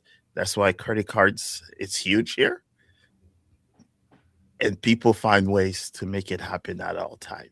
And when we consider it versus smaller countries that are able to host it, sometimes it's you know unfair at some point. But if you think about it, FIFA pretty much I think will be in the black maybe for the next 2 World Cups with the amount of money they will be making. Can I tell you why this is really dangerous, guys? I grew up, football wasn't my first love. First love is rugby. Always has been. I still watch rugby to this day. You're Australian. I assume you have Australian background. So I grew up loving rugby. Rugby was my number one sport. The reason why rugby isn't loved is because they did exactly what FIFA did, which is they made it an elitist game, and the cost of going to rugby games was higher than going to watch a football game. Football has always been considered the lower class sport. So once you start, the people's sport. Once you start creating these narratives of, oh yeah, it's okay for you to spend $1,000. Oh yeah, it's okay that the stadium isn't full. Oh yeah, it's okay that you don't go watch these games. It's normal that you don't do this. It works in the US in a vacuum. It doesn't work in the worldwide perspective. Nope. If people start going, oh, I don't need to watch a World Cup. The games are too late. The games are this. All of that stuff really matters. And let me tell you, if you start losing grassroots love for the sport, I don't know if you guys know this, but in England, people in England don't like watching the English national team. They only watch their clubs. There are multiple people in England who are not going to watch this World Cup. They don't watch it. They've never watched it. They don't care for it. They only care about club football. This will become a thing now. This will honestly be, if this becomes a trend, if we assume this is a one-time thing that FIFA realizes, okay, we were trying to make a lot of money, as Musa said, we're going to make a crap load of money. We're good for 2 World Cups, essentially. So we can do passion projects for the next 2 World Cups. We can just choose whoever random countries we want and let's push through. But like this infrastructure, they're not building infrastructure. Let me dream, Nelson. Let me dream. Let's pretend come on. I want to be fair though on one thing when it comes to FIFA though, because I think maybe us peers may not think about it on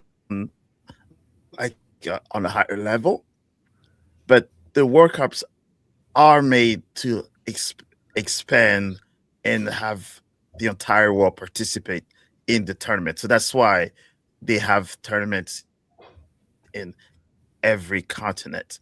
The whole premise of it was not to have footballing nations to just host the World Cup, because if that was the case, then most World Cup would have been in South America and Europe. The whole Qatar, one of the reasons, I guess, on paper is that if you want to reach that market, you have to allow them to host it, put the pressure on those government bodies to build those infrastructure to make those countries footballing nations. FIFA doesn't give you the money to build your stadium. Like FIFA, you build it yourself. So that whole idea of infrastructure, they put the pressure to it. Yes. Yeah. It's pressure is one thing. Pressure's okay. Let's also be honest. FIFA doesn't help anyone. Like the World Cup has been proven from the South African World Cup, from the Qatar World Cup, and the Brazil one. All 3 of them, all those countries have gone at a loss. The only countries that can host the World Cup without incurring a loss are like the European ones, and it's only the big ones. It's only Germany, England, France, Spain. It's only those 4. because they already have large stadiums that they don't need to renovate. All these other countries have to build, all of them. Every other one has to build, and that's an issue.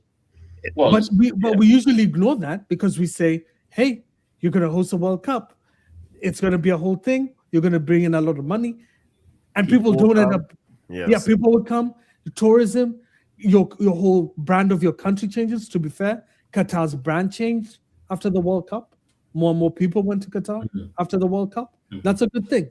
But at the same time, let's not pretend that like FIFA's like this benevolent organization. Oh, we're not that foolish. No, we all know that, but the premise of what FIFA is supposed to be and what the World Cup is supposed to be is that. It's just that, we all have you have your business plan, right?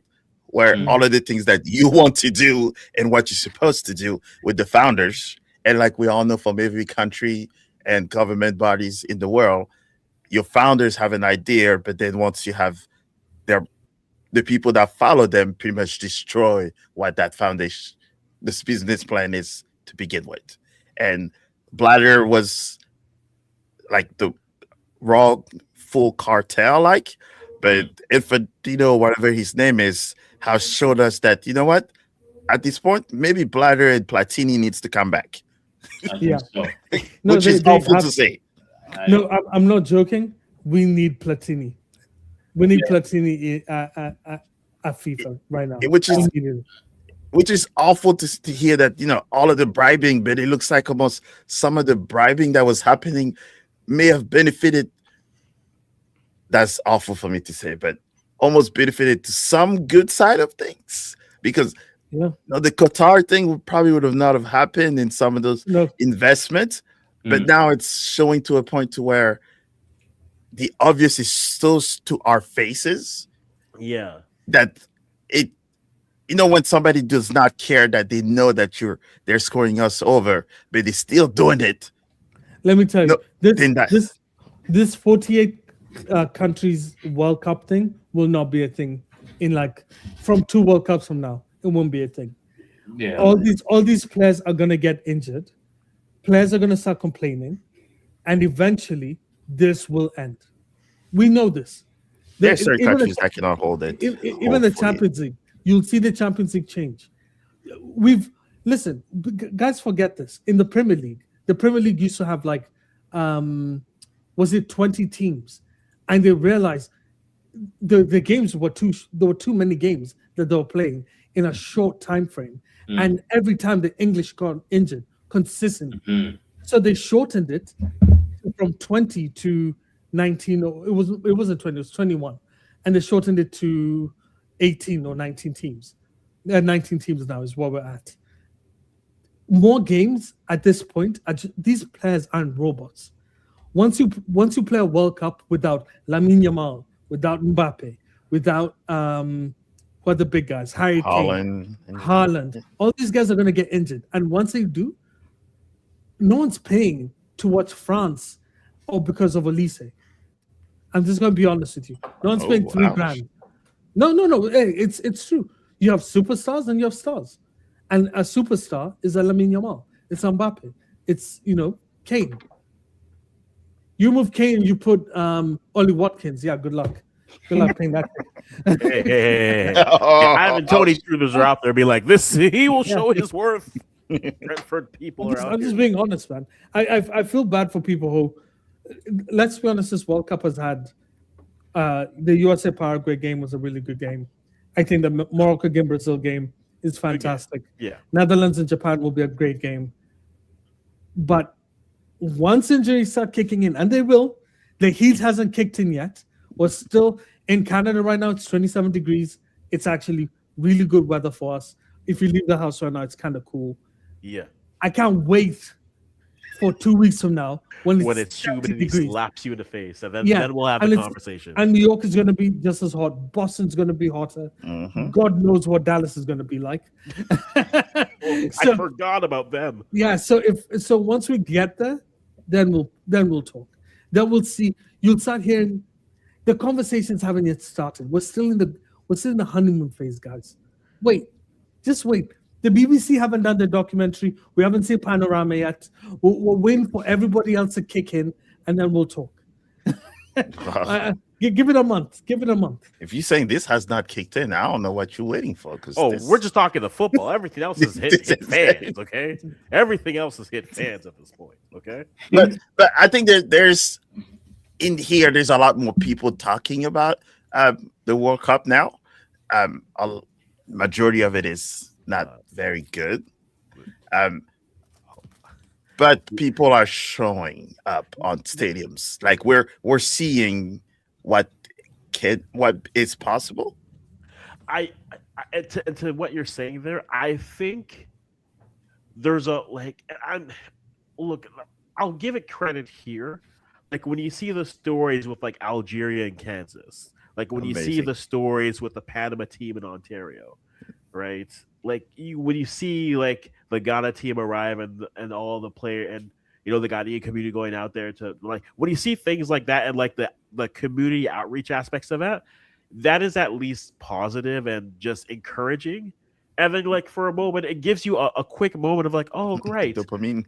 we're exposing them to the sport and the world is coming here. And then like 2 seconds later you're like, oh yeah, Senegal's entire supporter section just group got denied. You're like, they messed up though on that part. They forgot that New York and New Jersey, that's little Senegal. I don't know if they have not heard that. So there are things happening now where Federation and others are heading out tickets for their patriots, expats. Yeah. I think Senegal, I heard, doing it. I heard DR Congo is doing it. Ghana's trying to do it. Yes. Yeah. So if they're trying to remove some of that African flavor in those stadiums, they don't know where. They might not be loud. This is a big country.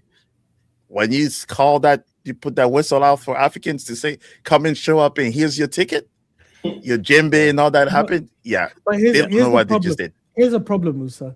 Yes. Whenever you have a World Cup, a certain contingency of fans bring their flavor to the game.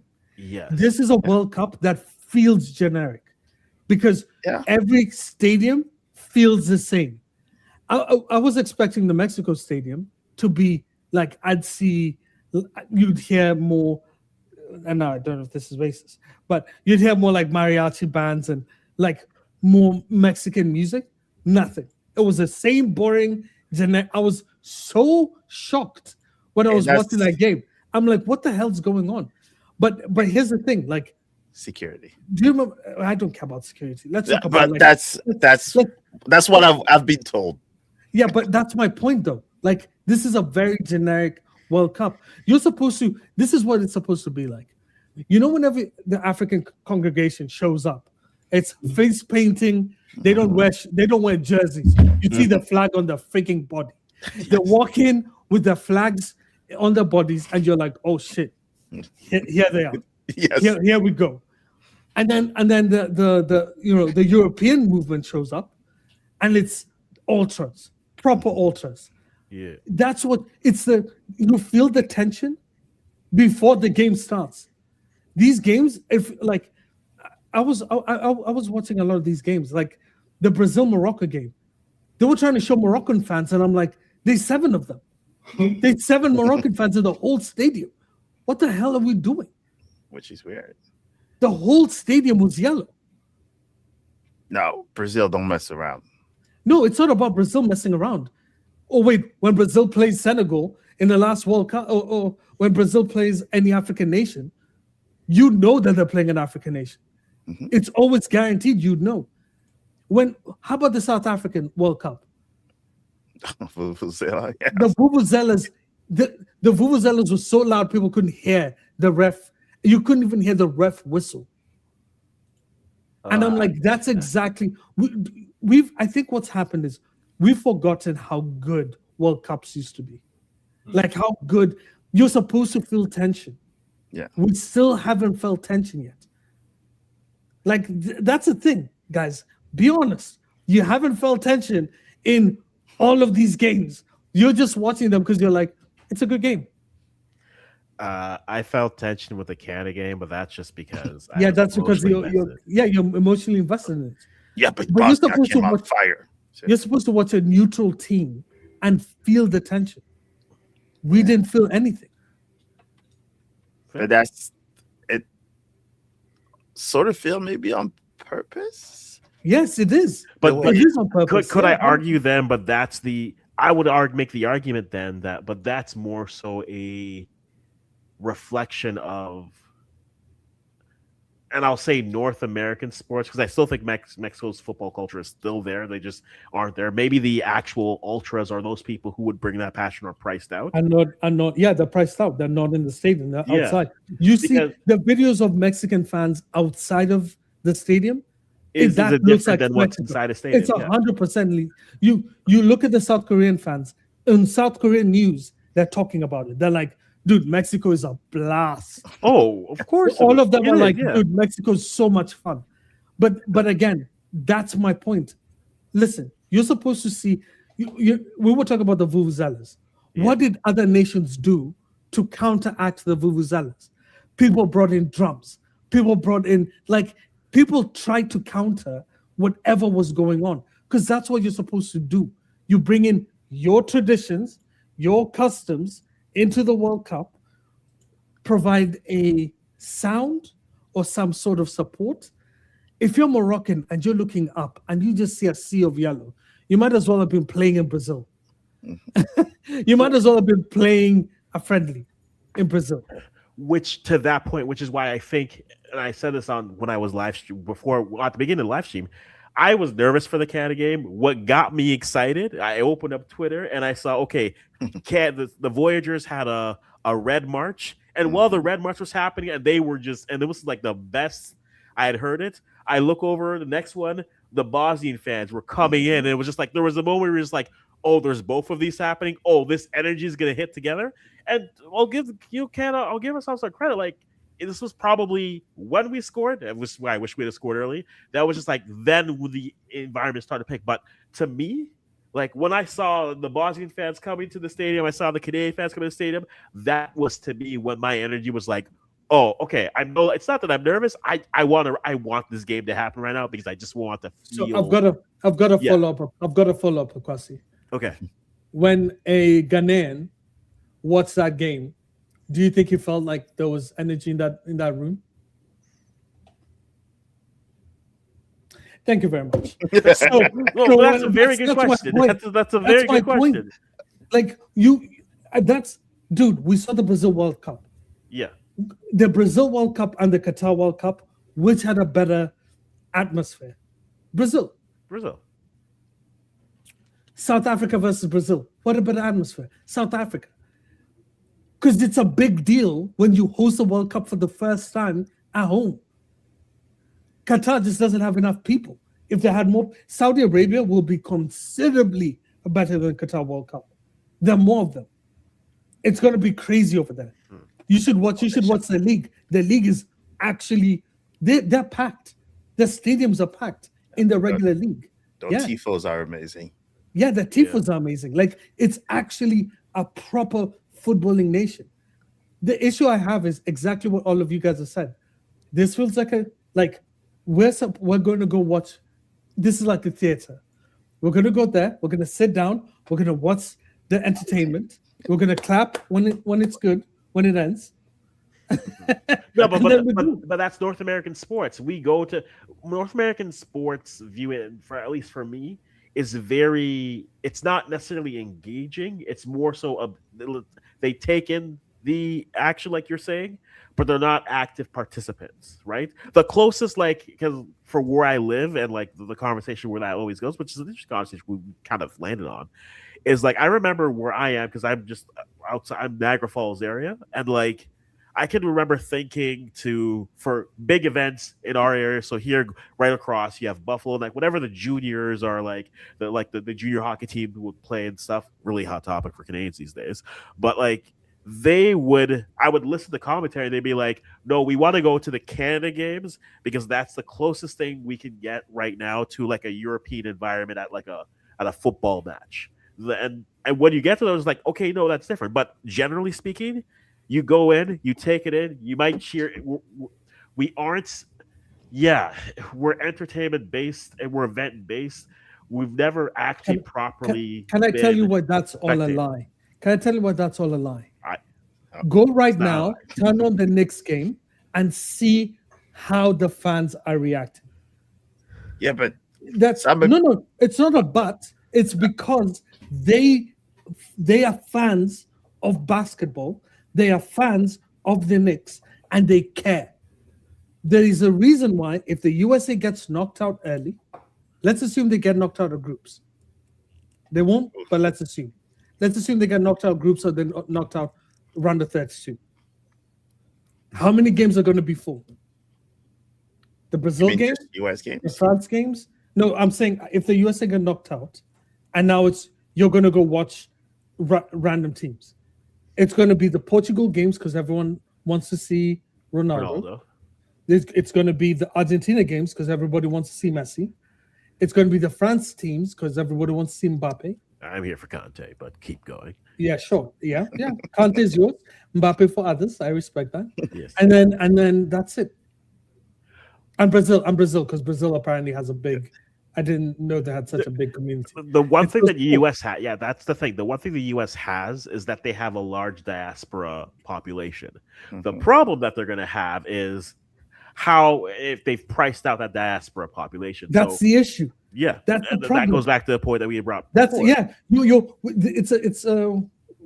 We're basically going around in circles because I guarantee you, if you allow the cost of the games to be cheaper, you would see more fans. I think America has those fans. They're just not in the stadium.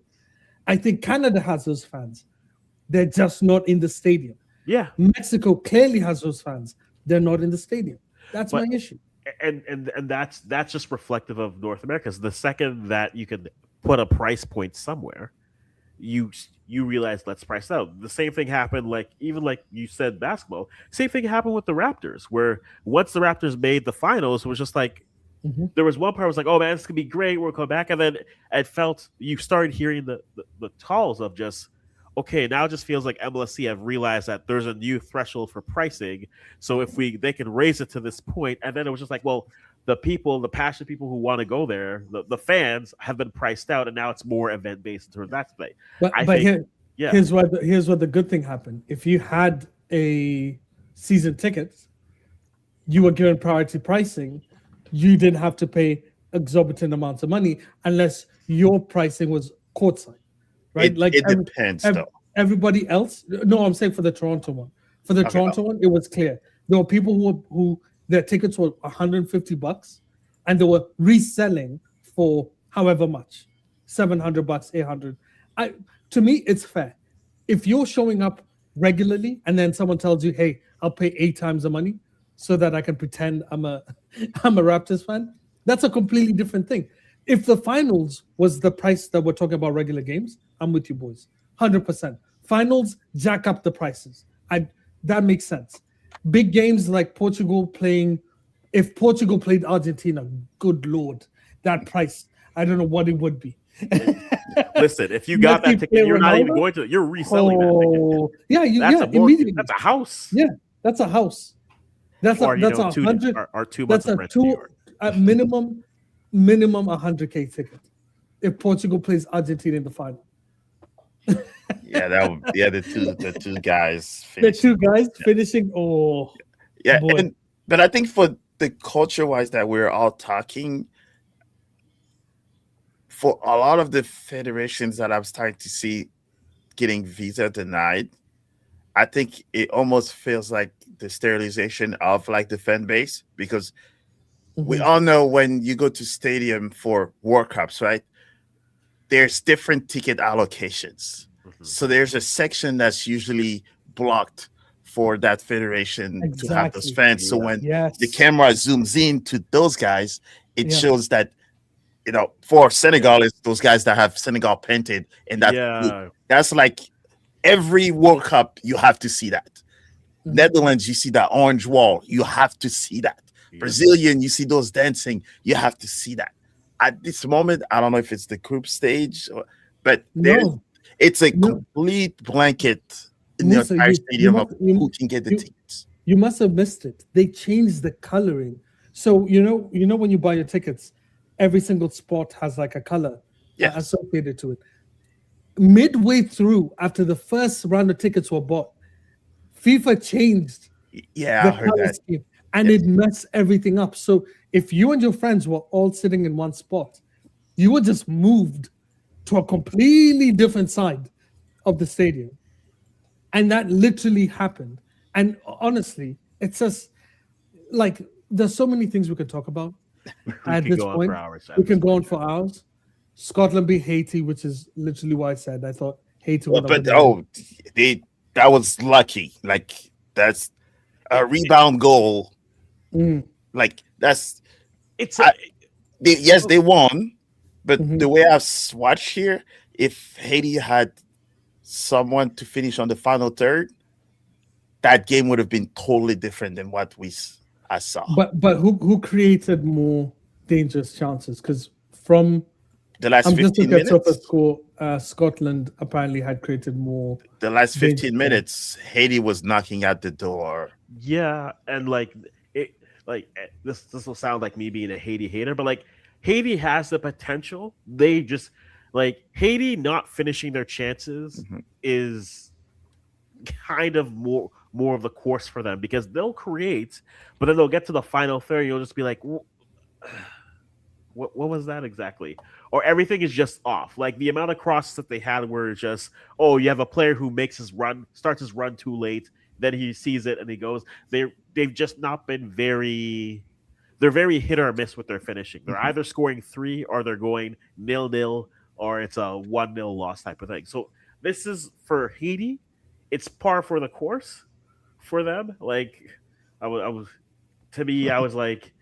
I was talking with Max about it early with the prediction, which say like Haiti feels like Canada 2022, where they'll play 3 games. We'll look at them and be like, yeah, they played fairly well in all of them, but then at the end of the day, it's still 3 losses, and Haiti's on course for that for me because it's a typical type of a Haiti game for me. You'd like to see them finish. They have the ability to finish, but their strikers and the finishers are hit or miss, are very much hit or miss here. So it's kind of par for the course for me for what they did in this game, at least for me. Yeah, because look on paper, if you look at the stats, it's more of a Haiti thing, right? It is, but that's also a product of Scotland playing a certain way, right? Once Scotland started to play, then it turned into once Scotland got their goal, Scotland's not going to be an expansive game. They're going to low block and defend. So of course, as you see, like the heat map or the attacking momentum, like the last part of the game is all Haiti, yes, and then the last part of the half was all Haiti. But for the most part, it was Haiti creating chances. Bless up DJ Giggs, by the way. At the end of the day, it's just that game. That's more of the course for Haiti for me. So for me, I was just like, it's a typical Haiti game, unfortunately. Not in a like, oh, they'll create chances, but their finishing, like I said, is on and off. So yes, they definitely were buzzing, but their finishing to me was a Tuesday for me. It was typical. Yeah, they definitely missed the opportunity to do something to disturb that group. It's definitely a thing, and yeah, I'll bring you in here just for a quick second. But to a point that we had brought up earlier, I do think there is validity, and Nelson had brought it up, but I'm going to echo it again. The European teams adjusting to North America. If there's ever a time to get points off of them, it has to be their first game. Mm-hmm. You got to get them early before they get into rhythm and before they get accustomed into the space, because I feel that's. Yeah, I did change the name. I didn't put out a video for it, but yeah, I did change the name, and it's still me. Everyone still calls me the same thing. We're kind of running with it, but yes, this is the old Africans channel, but this is now the shape of football because I don't want to be just associated with South Africans all the time. I am more than just not a South African. That's me. Perfect timing for that too, because I'm sure with the wrong brand, it not could have got me. But need to bring you in here again. do you think there's still that vulnerability for European sides where you think if they could get them early, that's the time to get points off of them before they get acclimatized to just like playing here? And this because it feels for the teams that we've seen so far. Yes, Scotland, it's the first European win so far, but it feels like there is points to be had if teams can be clinical enough.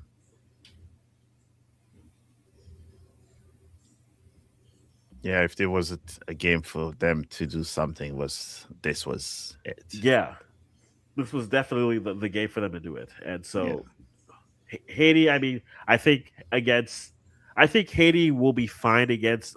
And when I say fine against Brazil, I mean the style that Brazil will want to play. Because Haiti is fine with that up and down type of game that they'll play, no doubt. But against and that's where I think we were talking about the games earlier. I think certain matchup how teams would like them to full out and play out. I think Haiti is fine to play Brazil. I think they'll try to defend a little bit more, but an up and down transition type game will definitely suit them more. But then again, that could be a game where we saw Panama play Brazil. That was 6-2. And yeah, hey, those two were good for Panama. And that's the concern we have with the Ghanaian in me. But hey, that's 6. You want to play that style? That's 6 waiting for you. And that's a team that's kind of just kind of flowing it through. But that's what we have here for you today. So reminder again, Scotland are on top of the group. Frame it, boys. Frame this moment for you. Scotland are at the top of their group with 3 points. This is what we have so far: Mexico 3, South Korea 3, Czechia 0, and South Africa 0. Group of life, Group B 1-1-1-1. This feels like a 4-4-4-4 group where everyone finishes off 4 point. Everyone goes draw, win, loss, which means, ugh. But did you see the handball from Scotland that was not called? I didn't see it because my stream had dropped. Tell me about that real quick here. No, it's a clear handball. The guy was literally leaned over the ball between his arm and his armpit, completely stopped the ball, was looking at the ball, and there was no calls. Huh. And I'll tag you to it, but yes. Yeah, tag me to it because I want to see that. Because I need to see if there was the time. But yeah, that one should have been considered. Yeah, it's interesting what VAR has done because I think the most interesting VAR conversation, though, whether it's right, but it opens up a Pandora's box. So we had it yesterday. Was the false identity yellow card, where it's look. I get why you make that call because it's the yellow's on the wrong person. But once you open the Pandora's box of going back and correcting something like that, like how far back are you going into it? And that to me is, I'm not criticizing the call. I'm criticizing what you now open up. We already have VAR, so now we're going to go back and review decisions that are there already. Let the game flow. Human error has always been part of it. We can complain when a ref makes a call. That's been part of the game overall, always. So yes, was it a dive? Yes. Should have been called? Yes. They went back and changed it. Yes. Do I have a problem with it? Yes. Because now it's how far back? What's the statute of limitations for that? Is it a minute? Is it 2 minutes? Is it 30 seconds? Can we go back in 5 minutes? Is this like VAR where the play keeps going and then the ref buzzes down and says, actually just stop, go review 2 minutes past to see if this was a penalty or not, and then the game goes from there? Like, there's a degree where make a decision, be confident with it, go. Don't let VAR make those. Some sports need automated reffing, okay? Baseball needs an automatic strike bot zone. I agree. But at some point, the more we open the door for VAR, it's like we're not going to have refs. We're just going to be like, okay, the algorithm buzzes out and says, this is the issue. We're going to call that as this, and we're going to move from there, and that's it. We've had refs. I don't want refs to be using VAR as a safety blanket. Make a call. Make a call and go for it. And that means you have to have a restart from somewhere, fine. But make a call. Linesman, call it offsides, please. Yes, will it ruin some flows? Of course it will. But make the call. Yeah, the floor is gone anyway, so might as well It continue. is. It is. It is. But coming up later tonight or early morning for our Australian friends out there, Australia versus Turkey for Group D. That's United States group. And then later, coming tomorrow, you have Germany, Curacao. Uh, you have the Netherlands and Japan. I think that's going to be a fun game. And then Cote d'Ivoire and Ecuador coming up. And then to nightcap that up at 10, Sweden and Tunisia. We'll be back again. I think we might do the Cote d'Ivoire game Mm. at 7. And then that'll roll into 9 o'clock, recapping the games that were. We can talk about the 3 games prior to that. But guys, thank you for being with us today. We do appreciate you guys coming through. Again, we'll be here every evening, 9 p.m. Eastern time, as well as all the Canadian games and then most of the African games that we can fit in. We'll be here talking about it. You guys leave your comments below. If you like the discussion, again, if you're looking for another form of this, we'll be putting this on our podcast form. Go to the link tree. It's all the fun things. Musa, what do you have coming up for you coming up here? The website, and there will be a few live stream, maybe not tomorrow, but and I look forward to France Senegal. Yep, France Senegal. Yep, I saw you tag me in it. Perfect. Wait, is that? Yeah, Oh, if you look yeah. at it. Congratulations to the New York Knicks, I guess. Yeah, They won the NBA yeah. Finals. Guys, let's say a quick prayer for New York City. It's gonna burn. like, yeah. At least they Nobody's got an early. sleeping tonight. Nobody's sleeping tonight. Yo, when's the next game in New York? Like, when's the next World Cup game in New York? There's gonna Someone be a lot might be of still over awake. people, zombies. Wait, New Jersey World Cup games. This is actually. Brazil was today. Okay, so they play that in New Jersey. So Tuesday. Okay, good. So wow, if someone is Moroccan or Brazilian, yo, y'all get to your hotels. Yeah. Get to your hotels right now. Just go home. Go to your hotels right now and come out in the morning. Yeah, we'll pray for him because For sure. it's not tonight, but they're gonna be partying for a long time. They'll be going. Someone is going to be awake from now all the way till when France plays Senegal. Okay. Oh, you mean they're gonna be awake till July 17th? I wanna Remember, give there's them like more what? How credit many? than 4 that. games in the next 2-3 weeks? Yeah, it's 4 games a day. Yeah. 4 or 5 games. Well, depending on where the East Coast is. And yes, I did mention it, but my thoughts on the referees getting denied entering the countries. I think it's mighty. It's mighty two-faced. It's mighty hypocritical of FIFA to now say, "Oh, we're going to respect the rules of the country because their immigration policy. We want to respect them. We're just here for the World Cup." When I can be like, so we're not going to talk about how Brazil, where they made the government change laws so they can sell beer. We're not going to talk about how when Indonesia was going to host the U20 World Cup and they were going to give visas, or the idea was floated at that they wouldn't give visas to the Israel team, and then that World Cup got moved all of a sudden to Argentina so that teams could go and qualify there. Mhm. But then in this situation, you're like, oh, we're going to respect the countries and what they're doing. Listen, this World Cup was given in 2018. You know who was president there. Everything was going to be bending over backwards for that regime. And hey, they happen to be there. Those are my thoughts. I think it's bad, yes. but at the end of the day, it's just, I say, It was awful logistics. I think that, to make it a long story short, yes, we are putting everything 99.999% on of the hosting country, but I also want to put it on FIFA and everybody else that, one, if those are handpicked people, yeah, so that means you do your due diligence. The moment you pick those folks, that they're now under the umbrella of FIFA. They're official FIFA folks. So that means you go and everybody does counter intelligence.